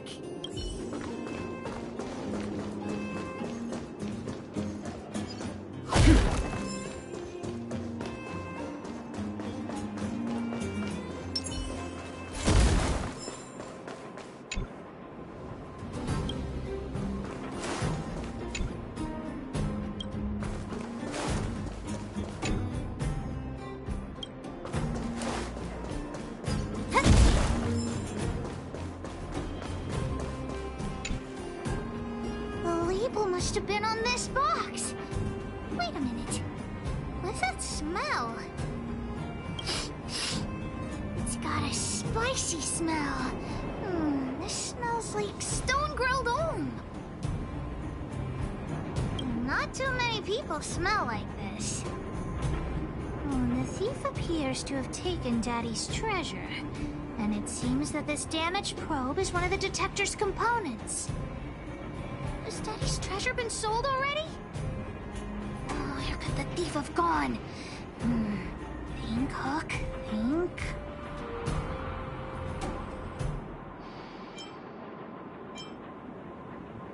Oh, yeah! I saw Mr. Sampo on the way to the mine when I came here. Could he be involved in this? Follow, Hook! Mr. Sampo should be that way! Mr. Sampo's always at the clinic hanging around Miss Natasha. Hook thought he was really sick or something. He's working with the thief. And he's also a bad guy! My friend, are you serious? This device is quite rare. Are you really willing to sell it to me at such a low price? No, why are you making this so complicated? Do you want it or not? Just tell me. You two stop right there! Pitch Dark Hook the Great has arrived! Just doing a little business. What's all the fuss? Oh boy, I knew it was too good to be true. I gotta make this clear. I have nothing to do with this fella. You have to trust me. Miss Hook, please, don't point that thing at me. It's scary. Hey! How can you sell me out like that? We had a deal! You stole Daddy's treasure! Diggertron will not spare you. This is all that old Bursman's fault! Just because he has this device I'm holding, he can make a fortune! It's not fair! Well, it seems you guys have some issues to sort out, so maybe I should leave.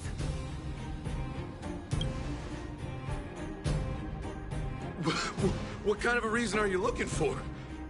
With the underworld in such a sad state, how are we supposed to survive if we don't resort to robbing and stealing?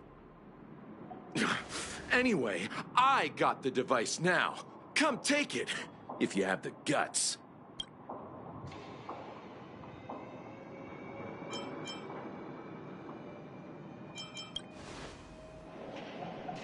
Diggertron, get ready. Everything is... Oh, stars, give these trailblazers your blessing.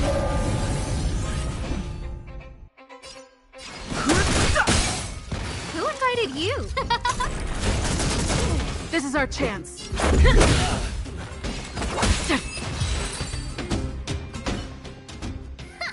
You sure talk tough for someone who can't fight. Come on, hand the detector over to Hook. No, Daddy's treasure! It's broken! But... Hey! Now this is Sampo's time to shine. Of course! I wouldn't want to miss out on seeing you and Miss Hook's acts of heroism, would I? Listen here. There's a fellow in Boulder Town they call Balloway the Miner's Lamp. He's an appraiser. Although he claims that he doesn't do appraisals anymore for ancient relics, he actually still does a bit behind the scenes for ones that are of especially high value. I think this device of yours is probably worth a lot. It might be a good idea to try your luck with Balloway. Here's a trick. First, pretend that you want to sell it for a low price, then wait for him to excitedly fix the device for you. After it's fixed, tell him you changed your mind and you want to keep it for yourself. This business tactic is what I call a bait and switch. Pretty clever, huh? Balloway the Miner's Lamp. Got it. Thanks, Mr. Sampo. Let's go into town to find him. Have a safe trip!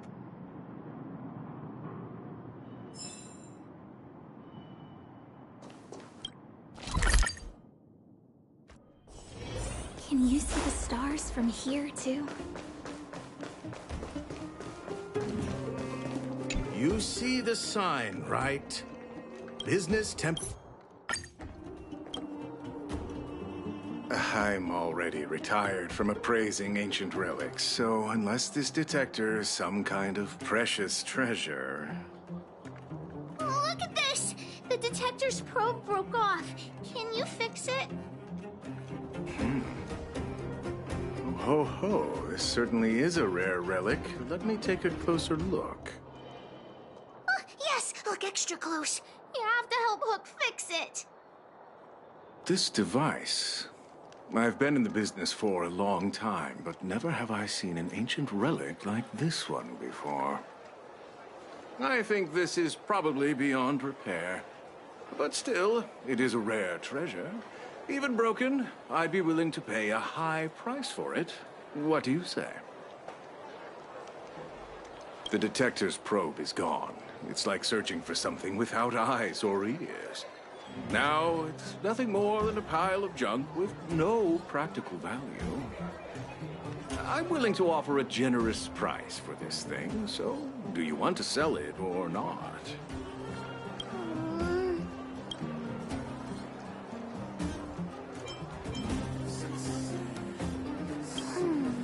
All right, then. Let's go find Daddy.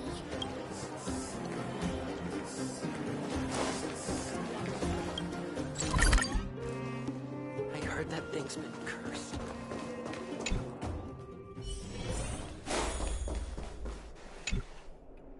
Where have you been, Hook? I was just about to go looking for you. Come on, let's go home. I'll cook some salt-baked rock crabs for you. What's wrong with this kid? Why? What happened? Big Sister and Hook helped Daddy catch the thief that stole it. But Daddy's detector is broken. It's all my fault. If only I could have found it sooner. So it was stolen. You're not hurt, are you, Hook? I'm fine. Daddy, can you see if your detector still works? The geomarrow probe is damaged. I'm afraid this thing won't work anymore. I'm sorry, Daddy. I didn't help one bit. What are you apologizing for? Thank you so much for looking out for me, Hook. But Daddy's treasure...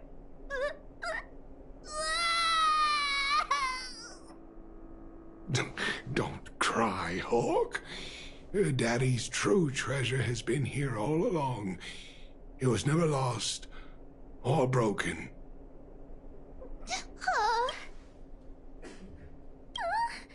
Even you know what it is? The detector helped me find lots of geomarrow veins, and it saved the mining team a lot of money. In that respect, it was a very good thing. But at the end of the day, the detector is just a tool. A true treasure must have irreplaceable importance to someone. Doesn't really understand. It's okay. I'm saying some things that might seem strange, but you will understand someday. So, the treasure Daddy's talking about is still happily running and jumping around. Daddy!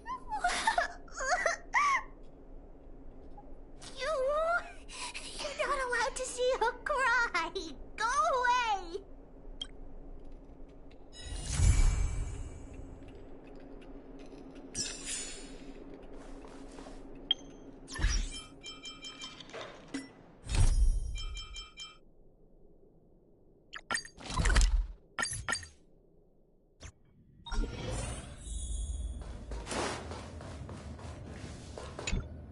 Correct.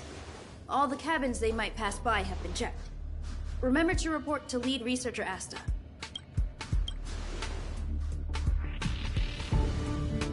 We'll deal with problems outside the base zone later. Huh, it's you. Sorry, this is embarrassing. We suddenly had some stuff come up.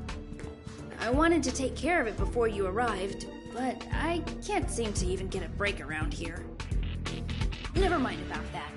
Here, this is for you. I made it this morning, and I've been keeping it warm. It's just a little something I whipped up. I spent a long time wondering what to give you. In the end, I realized I should stick to what I'm good at. Miss Asta loves my fried rice, so I hope you like it too. Sorry it's so noisy here. I wanted to find somewhere quieter where I could get your feedback, but...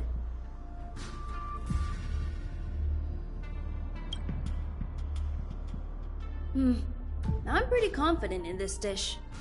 Unfortunately, I was a bit rushed at the end. Some big shot suddenly decided to visit the space station today.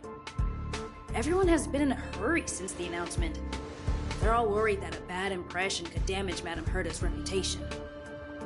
Miss Asta said that the guest appears to be Madame Herta's research partner. If he's doing research with her, he must be famous throughout the galaxy. Look at the time. The guest is almost here. If you're curious, just follow the crowd. Miss Asta and I will be there soon.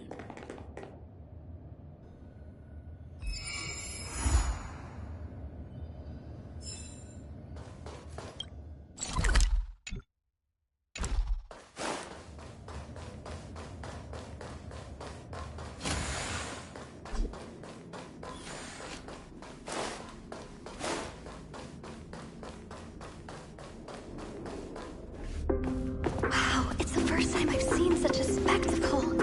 Even the top brass. So this visitor is... Get ready.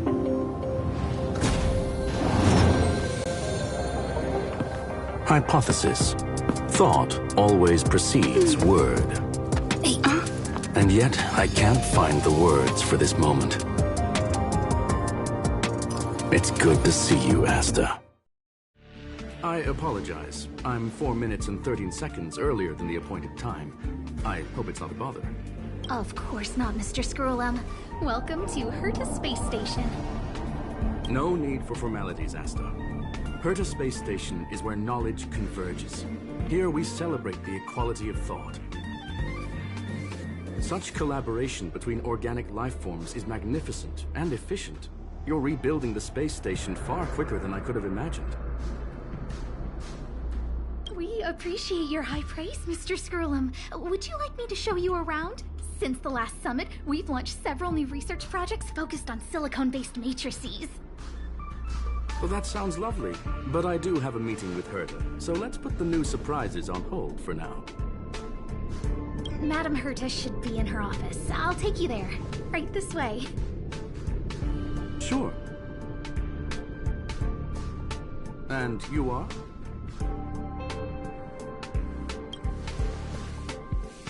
Ah, hello, young madam. I've heard so much about you. Herta talks about you often. She's quite curious about you, as am I. What is it like to live in symbiosis with a Stellaron? I hope we'll have sufficient time in the future to get to know each other and answer this question.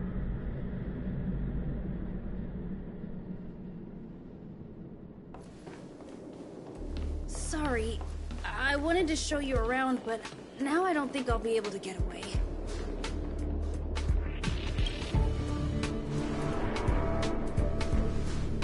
Alright, see you later.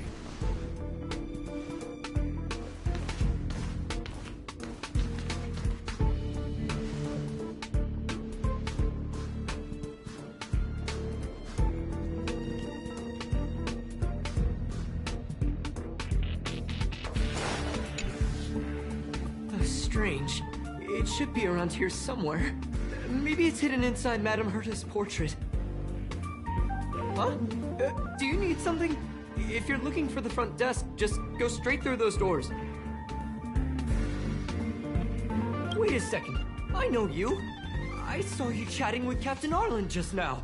You must be the rising star who caught Madame Herta's attention. Allow me to introduce myself. I'm Leonard, a cybersecurity engineer here at the space station. You probably know that this place was recently attacked by the Antimatter Legion. In the chaos, the master control system for each zone was paralyzed. Now that the station is being rebuilt, my job is to repair equipment and restore the space station's cybersecurity. But during the repair process, I discovered some anomalies. The access records show that a third party other than the Legion invaded while the master control system was paralyzed. I don't know who or what it was.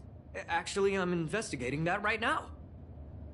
We suspect that it may have been the Stellaron Hunters. It's an elusive group and very dangerous. Every member is on the IPC's wanted list.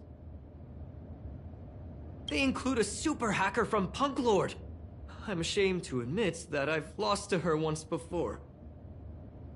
A while ago, I discovered her whereabouts during a screening process. I was planning to follow the clues to find more details about her, but I fell into her trap. Can you guess what happened next? She reverse-hacked my device, sent out a bunch of spam, made a video game open to the space station, and told everyone that an idiot named Leonard made a big silly mistake. Ugh, I don't want to think about it. Now that everything is calmed down, I thought they'd be on my case already. The silver lining? Madame Herta was generous enough to allow me to continue investigating this matter.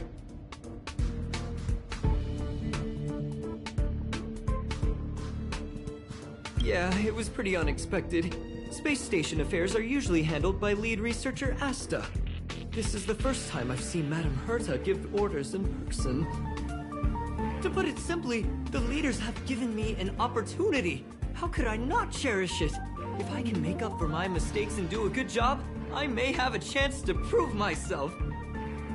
This time, I plan to start from inside the space station and see if I can find some clues to trace the intruder's steps.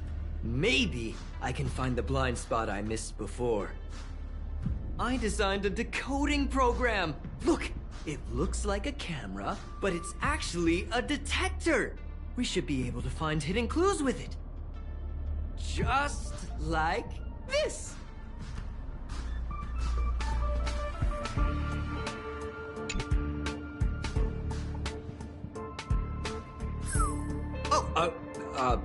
That's,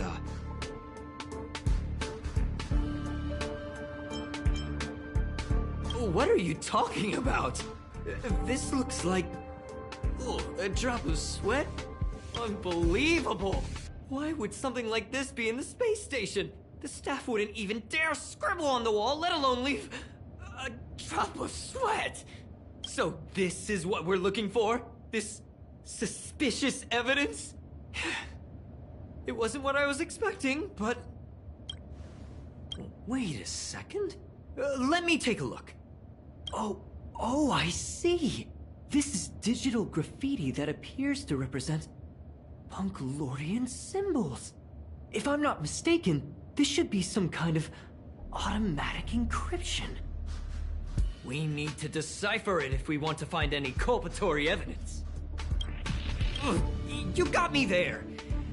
I got caught up in our conversation. I wasn't paying attention. Let me think. Maybe I've been under too much stress recently and I subconsciously want a friend. Anyway, if I were to find clues related to the Stellaron Hunters, wouldn't that be helpful to you too? Just do me a favor. It won't take up too much of your time. Here, just point it at the graffiti on the wall.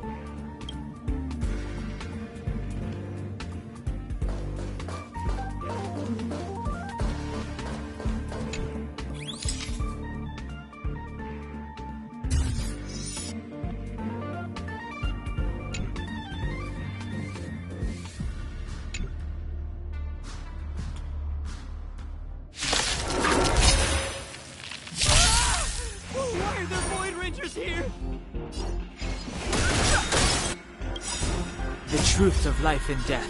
The sanctuary is but a vision. Break! Scared yet? Oh, let's see. Let's go. That's half the work. Huh. Just a scratch. No interest.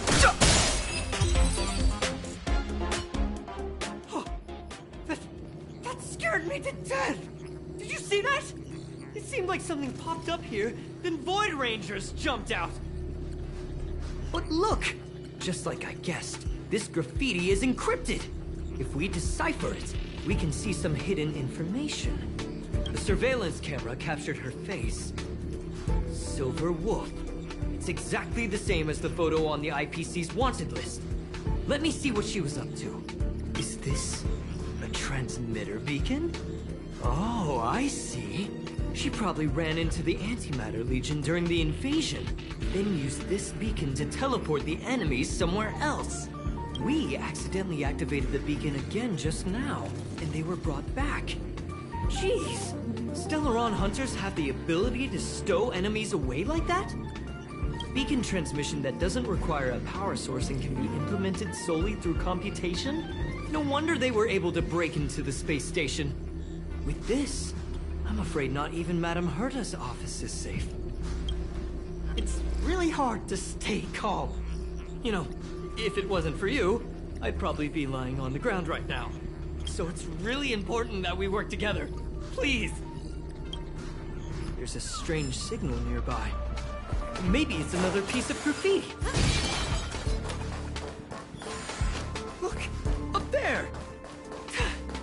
They even put down a question mark. They must be making fun of us. She went towards the base zone. Yep. Disappeared again? This thing keeps cutting out when I'm deciphering it. She must... Can you let me have some fun this time? Our last few operations turned out to be pretty dull. She makes it seem easy. Is she really looking at the Curio Collection Index? Judging by how calm she is, she must have been in this room for a while. Maybe she was waiting for someone. Not sure what happened after that. Let's search somewhere else.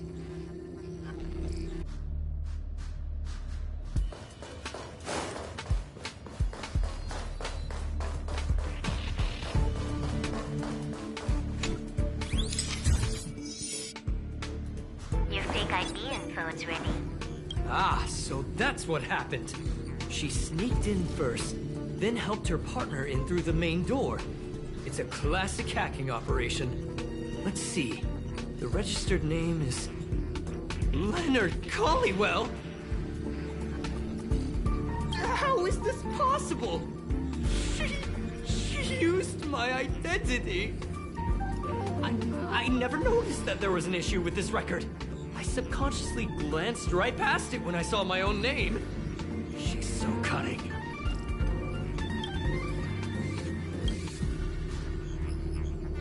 Right?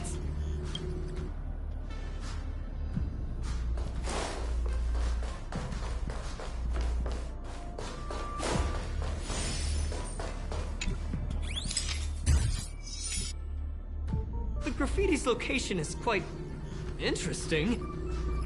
It feels like she's playing a game with us. One dot leads to another. I heard from a friend that the hackers on Punk Lord have a tradition. When they hack, they purposely leave something behind for people to discover.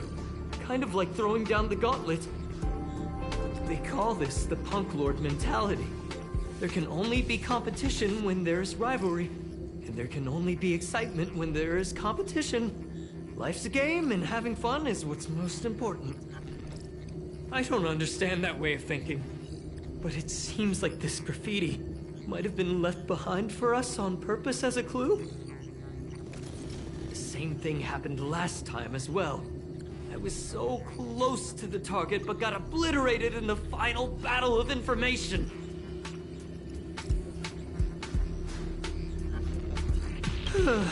Doesn't help to dwell on past failures. It's more important to do your best with the things in front of you. Ah, she seems to be leaving. Let's keep up.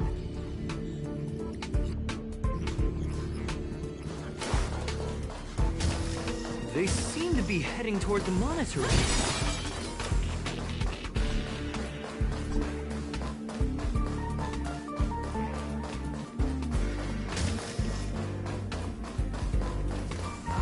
Another graffiti. They're all different too. Shoot.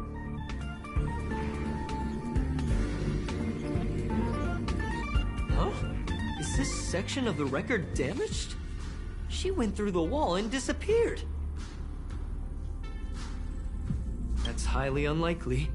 But if it's true, everything we've seen till now could be a fake. Hold on, I got it! It might be an effect from a curio. There was a pre-established folded space here, and the intruders found it and took advantage of it. No wonder she kept going through the curio collection index. This space is connected to the Stellaron room. Do you still remember it? That's where they put the Stellaron inside you. Well, that's not unusual. Anyway, this is all just an assumption of mine. Why would they leave you here if their objective was the Stellaron? With her capabilities, all she would have needed to do was make another beacon. She would have been able to escape with the Stellaron, no problem. Huh? There's no graffiti here. Oh, we're doomed! The trail has gone cold. Ugh, so strange. Did she really leave just like that? She came all this way and didn't take anything with her, nor leave anything behind. Oh, they did leave you behind. Sorry, that sounded better in my head. It must have been a terrible feeling waking up in a place that was completely unfamiliar to you. I can't help but feel there's more that they're after. I really hope I can find something that's useful to you. Otherwise, I'll feel bad for having you do so much work for nothing. The more I talk about it, the worse I feel. I should probably find something that I can do. There's a rating... Whoa, look here! There's a strange access log in the rating pistol's compartment. It looks like the log time occurred during the Legion's invasion. The researchers would have already been evacuated by then. Could it have been her? In which case, she didn't leave immediately. She implanted the Stellaron inside you, and then fiddled around with the rating pistol for a while. Could it be that... I just realized something. We need to go to the curio collection room on the other side.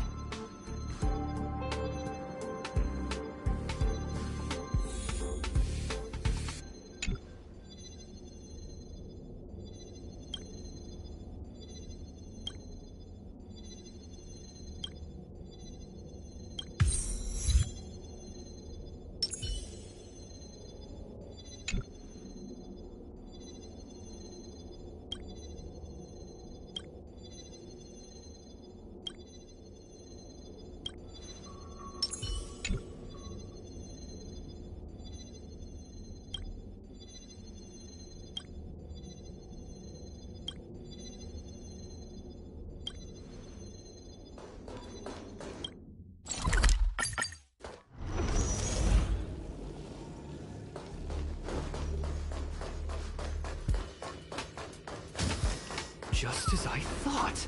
She was here.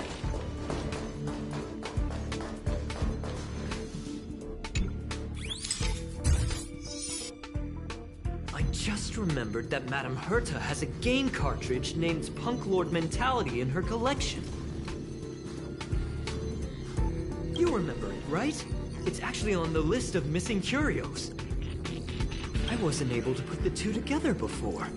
If the hacker has a personal objective other than the Stellaron Hunter's mission... I got it! I got it now! The Stellaron Hunter's operation was just a cover for her. That's right! She was so interested in the Curio Collection Index that she stayed in the space station even after her mission was complete. This was what she was truly after. She knew we would be looking for the Stellaron Hunters and used it as her cover. Very smart. To be expected of someone from Punk Lord. Hold on, though. Something doesn't add up. The curios are Madame Herta's most prized possessions. All the visit requests are sent to her office from the computer in the main control room. Some researchers tried to gain access to the curios for research purposes once, but they didn't get proper authorization. She caught them all red-handed. Me too. The fact Madame Herta hasn't responded to this can only mean one thing. That the main control room was hacked as well. We need to go and take a look.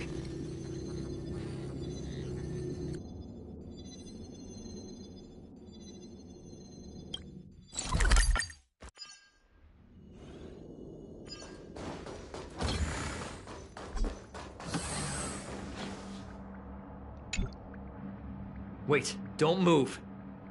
I get chills just looking at the space station monitors now. Let me investigate first. Just perfect. Not only did she shut off all the access logs, she shut off all the terminal transmissions too. I thought it was the Legion that did this. Let's focus on the main task first. I am curious though. She paused the terminal transmissions, but didn't touch the local data at all. I really don't get her. As a Stellaron hunter, she leaves the Stellaron behind. As a hacker, she doesn't delete the local log. There's an external port here. I'm gonna plug in and take a look. Relax, friend. I've done this 1,000,000 times. Look at this agreement.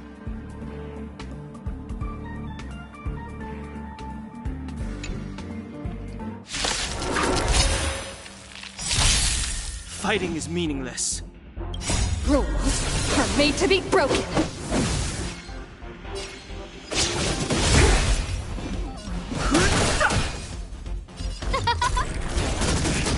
Let's go. Freewheel. See? I was right. There was something fishy about the local data she left behind. Now we can browse through the curio access logs. Huh? That can't be right. This curio doesn't seem to have ever left the space station. From the way things look, yes. The records show that this curio was last sent to Madame Herta's office, and then it disappeared? I'm seriously confused. What did she come here for? She wouldn't have put the graffiti up just to mess with us, would she? No, if I start thinking like that, I may as well give up now. I have to fully investigate every lead, or I'll really be out of a job.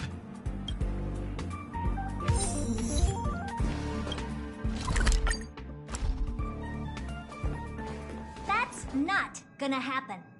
I'll say it again. I don't care what Runmei said to you, but there's no chance we're shutting down this simulated universe. Herta, I've made my decision. Question. What have we invested into this project? Hundreds of system hours, the resources of an entire planet, and the most advanced technology in the entire universe. And what have we gotten in return? Unknowns, confusion, and a series of errors. In the beginning, we defined the simulated universe as a miniature world that could be used to discover the traces of the eons. But now, it's become something far removed from its original purpose. This simulated universe universe is bound to make errors. You said that yourself, and that's exactly what we're experiencing. Why is that a problem all of a sudden? I adore the vast amount of knowledge, but I cannot accept that the simulated universe remains simply a pending contract waiting to be attended to. Herta, think about it. How many surprises has this project given you? And how many disappointments has it given you? The simulated universe never disappointed me. You are what disappoints me, Screwlum. Do you really think of yourself as someone so exceptionally amazing? Right now, you're more like someone from the Nitwit Society.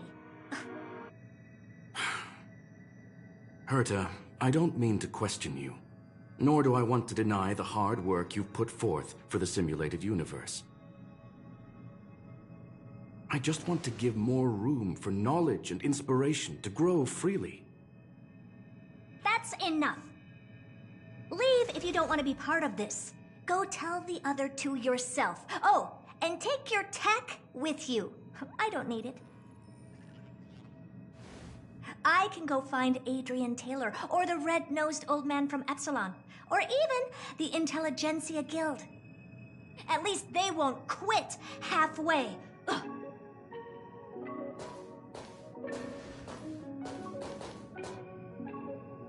Screwlum, we've known each other for a long time. This is the first time I feel that you're nothing but a piece of ice-cold metal.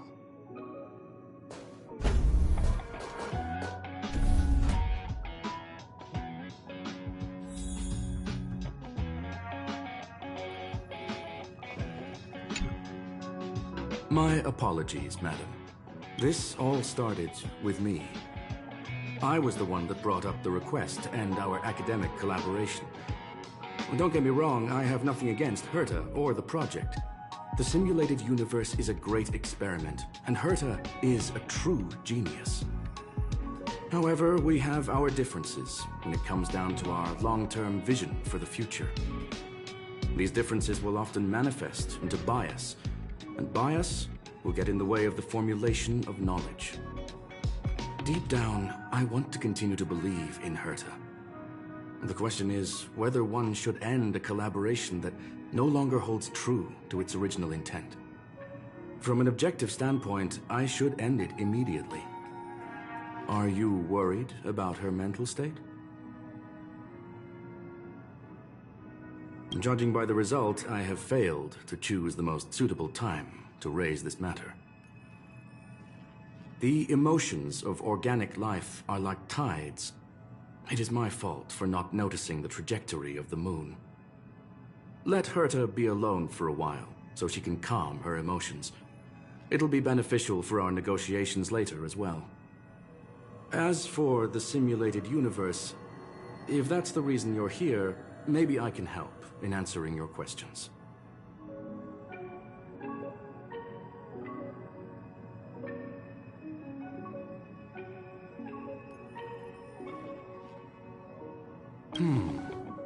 Surge. Bonfire in the depths of the woods. A lone stone sword points to the stars. Punk Lord mentality. That is no ordinary curio, my friend. That is a love letter a Galaxy Ranger has written for the universe. Young madam, how much do you know about Punk Lord? It is a planet made of data and symbols. The edges of reality and illusion are blurred in Punk Lord, as are its days and nights. An ether cartridge is a chip that Punk Lordian hackers use to edit reality. The ways through which a hacker perceives and modifies the world are recorded on the chip. It's a recording of the hacker's life and proof of their existence. The one on the space station belonged to someone truly legendary. He became a Galaxy Ranger by accident and spent many long years traveling among the stars. He encountered countless fascinating individuals and saw wonders witnessed by few. Many of the records and details recorded therein are beyond the knowledge of even the IPC and the Intelligentsia Guild. That is why it became part of the masses of calculation data for the simulated universe. Yes, no need to worry, my friend. The cartridge has never left the space station. It's, as I said, it is a very important reference for the simulated universe. That is why its data has been extracted and added to the calculations of the universe model. Herta was probably impulsive and added the cartridge into the simulation without telling anyone, resulting in the item being listed as lost. I understand your concern. If the individual in question did indeed try to hack into Herta's office, then the simulated universe is undoubtedly her next target. As such, please allow me to offer my limited abilities to assist you with your investigation, madam. As you already know, the simulated universe will be shut down temporarily. It will remain shut until Herta and I come to a clear conclusion. Yes, this is the last chance to investigate the cartridge data. By way of apology for shutting down the simulated universe, I will use my abilities in the universe to provide you with what assistance I can. This is my recommendation. Please take your time to consider it.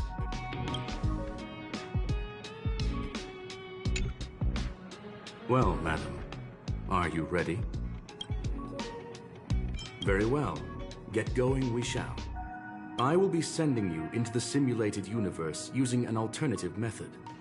It might feel a little different than usual. This will help us quickly locate the cartridge in the vast sea of data. We'll start with this data link. Now, please prepare yourself for a deep dive with your consciousness.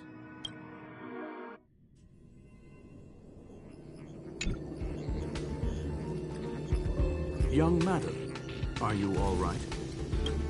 You are now inside the data link of the ether cartridge. Look around and tell me what you discover. Hacker? Oh, conclusion. That is a holographic record that the simulated universe has created. In here, regardless of how large or small, all variables are saved, including outsider traces. You were right. The enemy's invasion has spread to the deepest parts of the simulated universe. They were only a hair away from the ether cartridge's data link. What we are seeing are the projections of what happened in those moments. Young madam, please stay still. Allow me to see what I can do with this record. Hey, you! Why are you staring at me? I initiated the simulation flow. This is just a record of the past. She's not actually talking to you.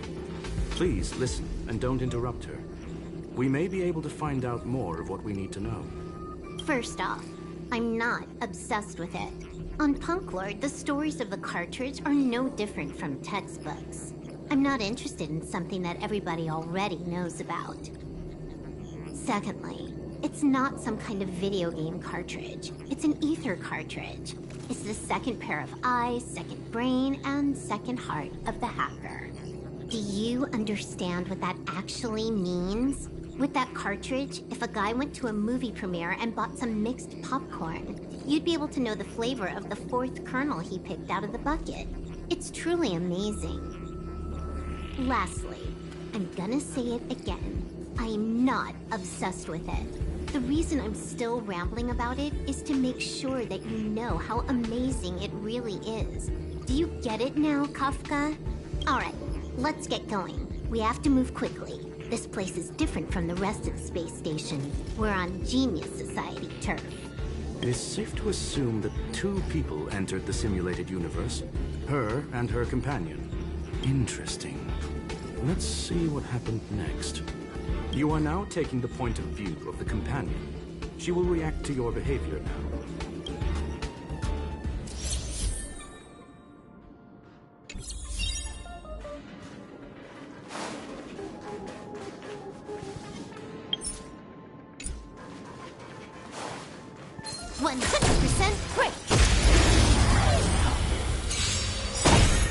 You took the bait. Fight. No manner. Who will it be?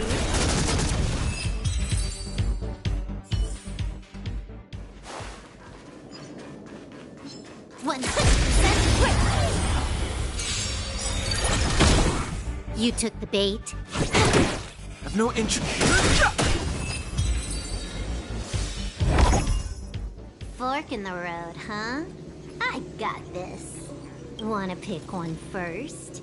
Give your beloved instincts a try. Yes, this is a visual record. No doubt about it. Wrong choice.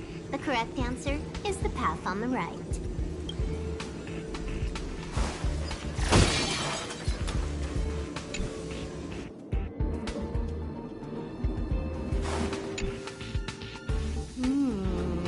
Not what we're looking for.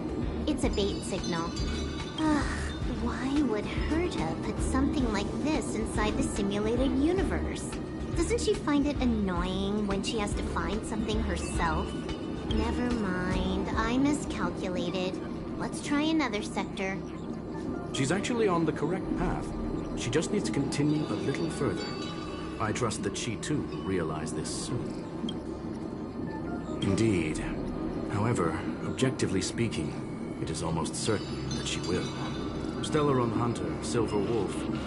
We fought against one another before. Herta was there as well. She may have mentioned it to you. From my point of view, it wasn't a victory.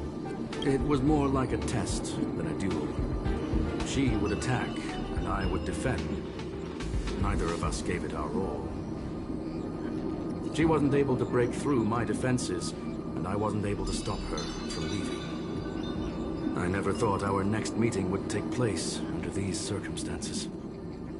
I believe the continuation of our last encounter will soon arrive. What the? This was the right way all along. Ugh, Herta's got some psychological tactics going on. Seems like we can now continue forward.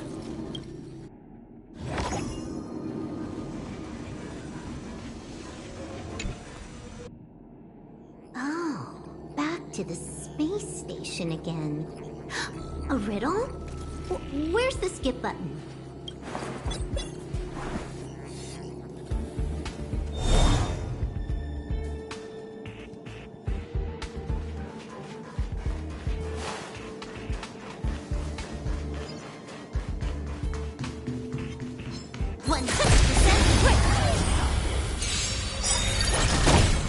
You took it.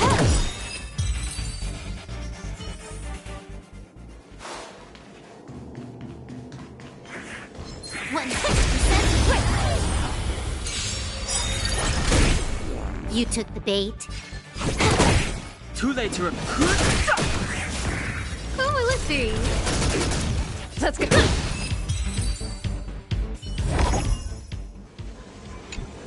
Finally, almost there. There's even a miniature Herta over here.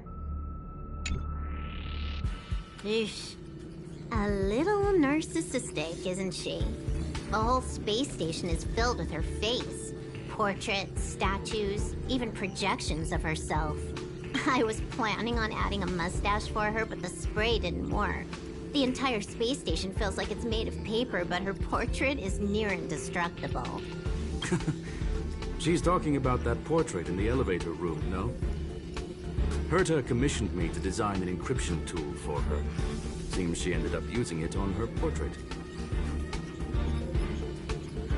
That's correct.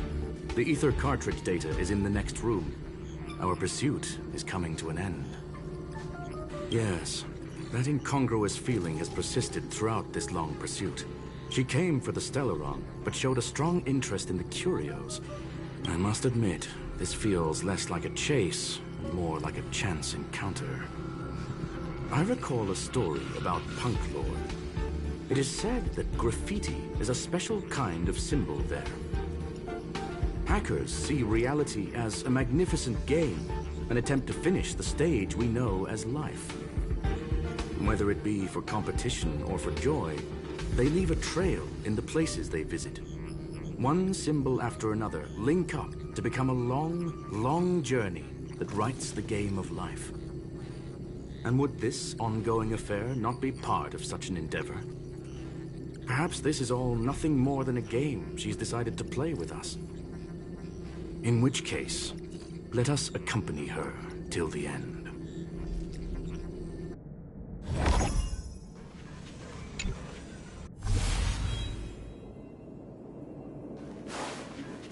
Ready when you are.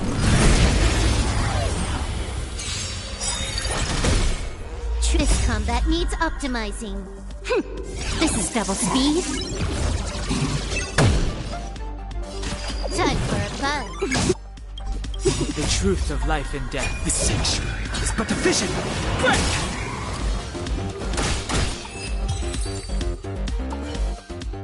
Look, we found it. The ether cartridge is here, and it's perfectly intact. There is an unwelcome third party here with us. If what we are seeing constitutes past images of Silver Wolf, then for her to have made it this far would have entailed the disappearance of the cartridge. We can only assume that the facts don't align with the theory. I believe that she was indeed able to hack into Herta's office, but she didn't stay there for very long. After all, even the best hacker wouldn't be able to find a specified target in the vast ocean of the simulated universe's data. Unless she had someone to guide her there. You want to explain it to her first? I can see the confusion in her eyes. The final results are on the display table, young madam. Take a closer look if you wish. We have plenty of time left. I will answer any questions that you may have. Well then, were you satisfied with this simulated universe journey, Miss Silver Wolf? Huh. You knew it all along, didn't you? I knew it would be hard to fool you. All that talk you were spouting along the way was meant for me, wasn't it? It is a joy and an honor to have the opportunity to face off against you once again. Herta said that this cartridge would be able to lure in the biggest fishes in the universe. She was right. So, the business about shutting down the universe and the argument with Herta was all just an act? You did all that to lure me in? That is up to you to interpret. Herta and I have always been frank with one another. Sharp conversations of that nature happen on a regular basis. It wouldn't be fitting to call it an act. Miss Silver Wolf is truly a talented hacker. Not only did she calculate everything ahead of time, she has numerous variables and aces still to play. News of my sudden visit to the space station was probably the only uncontrollable variable in her plan. And with my arrival came the nightmare of shutting down the simulated universe. That would have ruined her plans and all her preparations.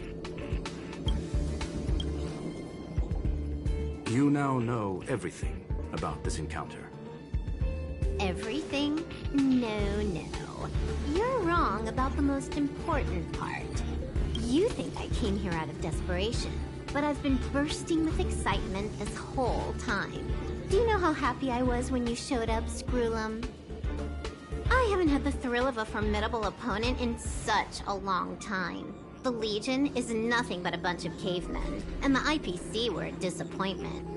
Only the Society has the talent to provide me with a fun challenge. Reality is nothing but a game. But what's the point of a game if it can't make you happy? An invitation letter and a challenge letter were sent to me from two geniuses. How could I not accept them? Would you have turned them down? You're confident you'll be able to get out of this in one piece. That's right. And I'm bringing this with me.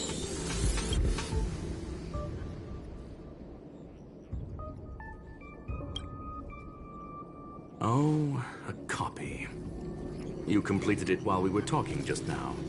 Why else would I entertain so much small talk? You're not the only one stalling for time. I'm guessing that Herta is hiding in a corner somewhere, trying to pull off a reverse hack from where I hacked in. You, on the other hand, are responsible for taking me head-on, just as you did last time. And I'm looking forward to it. How do you plan on stopping me this time? Are you going to turn the simulated universe into a black box? Or are you going to work with the IPC and put together a cross-galactic encirclement? Screwlum, will I be able to see your true strength this time? The long-awaited result will finally be determined. There will only be one victor today. Please, let me have some fun this time, okay? My apologies, Miss Silverwolf, but none of what you are hoping for will be happening today. You may leave now. Huh? Leave? But why? Aren't you trying to catch me? Don't you want to cuff me and exile me on some distant planet? Your creativity has proven interesting. However, I have nothing to do with your quarrel with the space station. Ergo, I won't stop you. I'm gonna leave with this cartridge then. That's just a duplicate.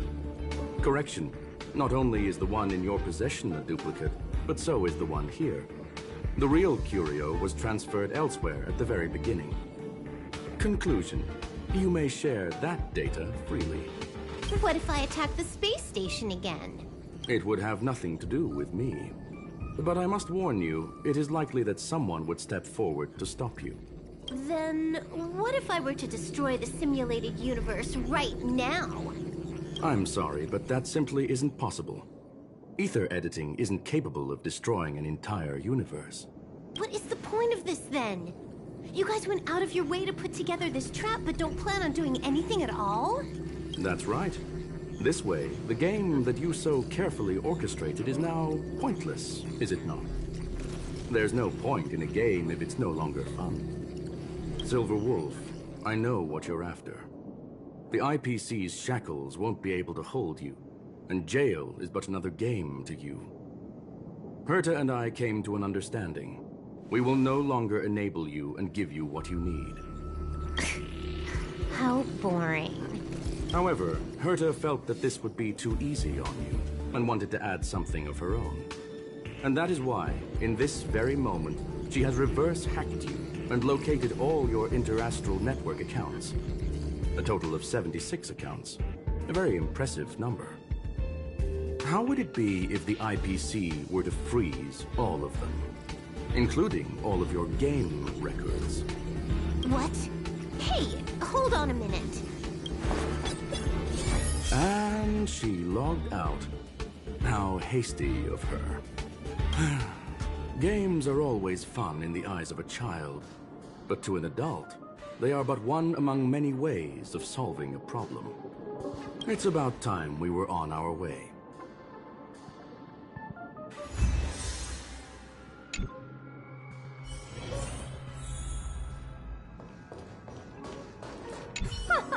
A flawless victory! Hope you got a glimpse of Herta's awesomeness, kiddo. Naturally. I couldn't care less about what happened with the space station, but I will surely repay the favor tenfold to anyone who dares to taunt me. I already notified someone at the IPC to freeze all her accounts. She's probably crying in front of her computer right now.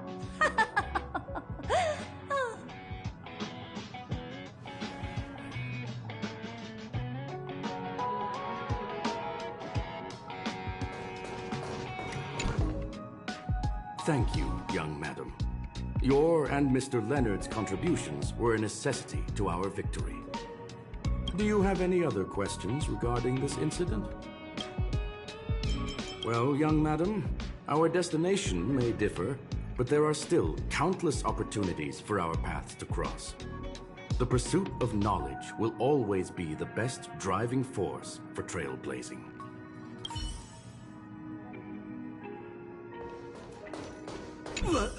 So, the reason Madame Herta wanted me to continue the investigation was to lure her out of hiding?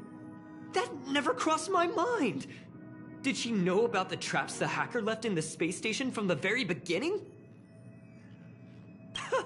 She said I did a good job! Can you believe it? I've just been acknowledged by Madame Herta! This is something I'll remember for the rest of my life.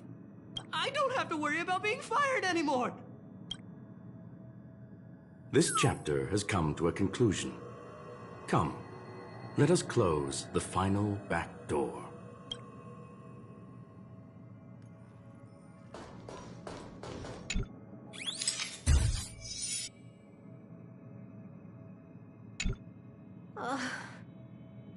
It's gone. It's all gone. They seriously left nothing behind. They went too far this time. Too far! All right. Stop with the tantrum. You're not a kid anymore. I am not throwing a tantrum. Uh-huh. Anyway, what are you gonna do now, huh? Hack an IPC branch nearby and get your accounts back? Ugh. If it were just 1 or 2 accounts, sure. I kind of overdid it this time. I lost basically everything. A branch office probably won't be enough. I'm gonna have to make a trip to Pier Point. What, you're going alone? That's the IPC's headquarters. Yep, just me. Why? Do you want to come with? I probably won't be able to. I'm in Elio's next script. Did you forget? Oh, right. That story doesn't sound like it fits me. You guys have fun. I hope you have a good time in Pier Point as well. Don't worry. I've already got an idea. You see that Cloud Diner just 2 kilometers from here? A few temps from the Building Material Logistics Department just stepped in. I'm gonna go and become their friend. Getting a move on already? I would have thought you'd at least want to spend some time with that cartridge you were obsessing about. I told you. I'm not obsessed with it. Besides, there's fun to be had along the way.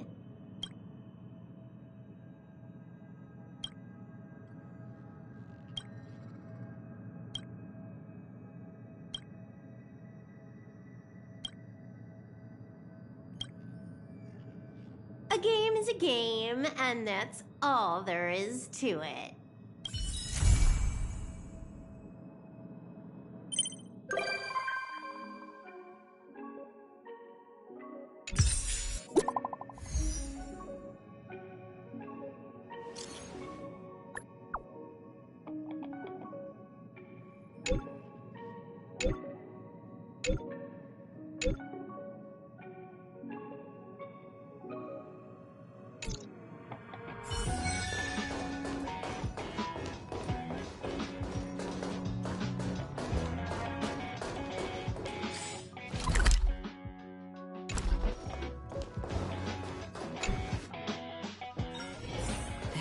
Haven of memories.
you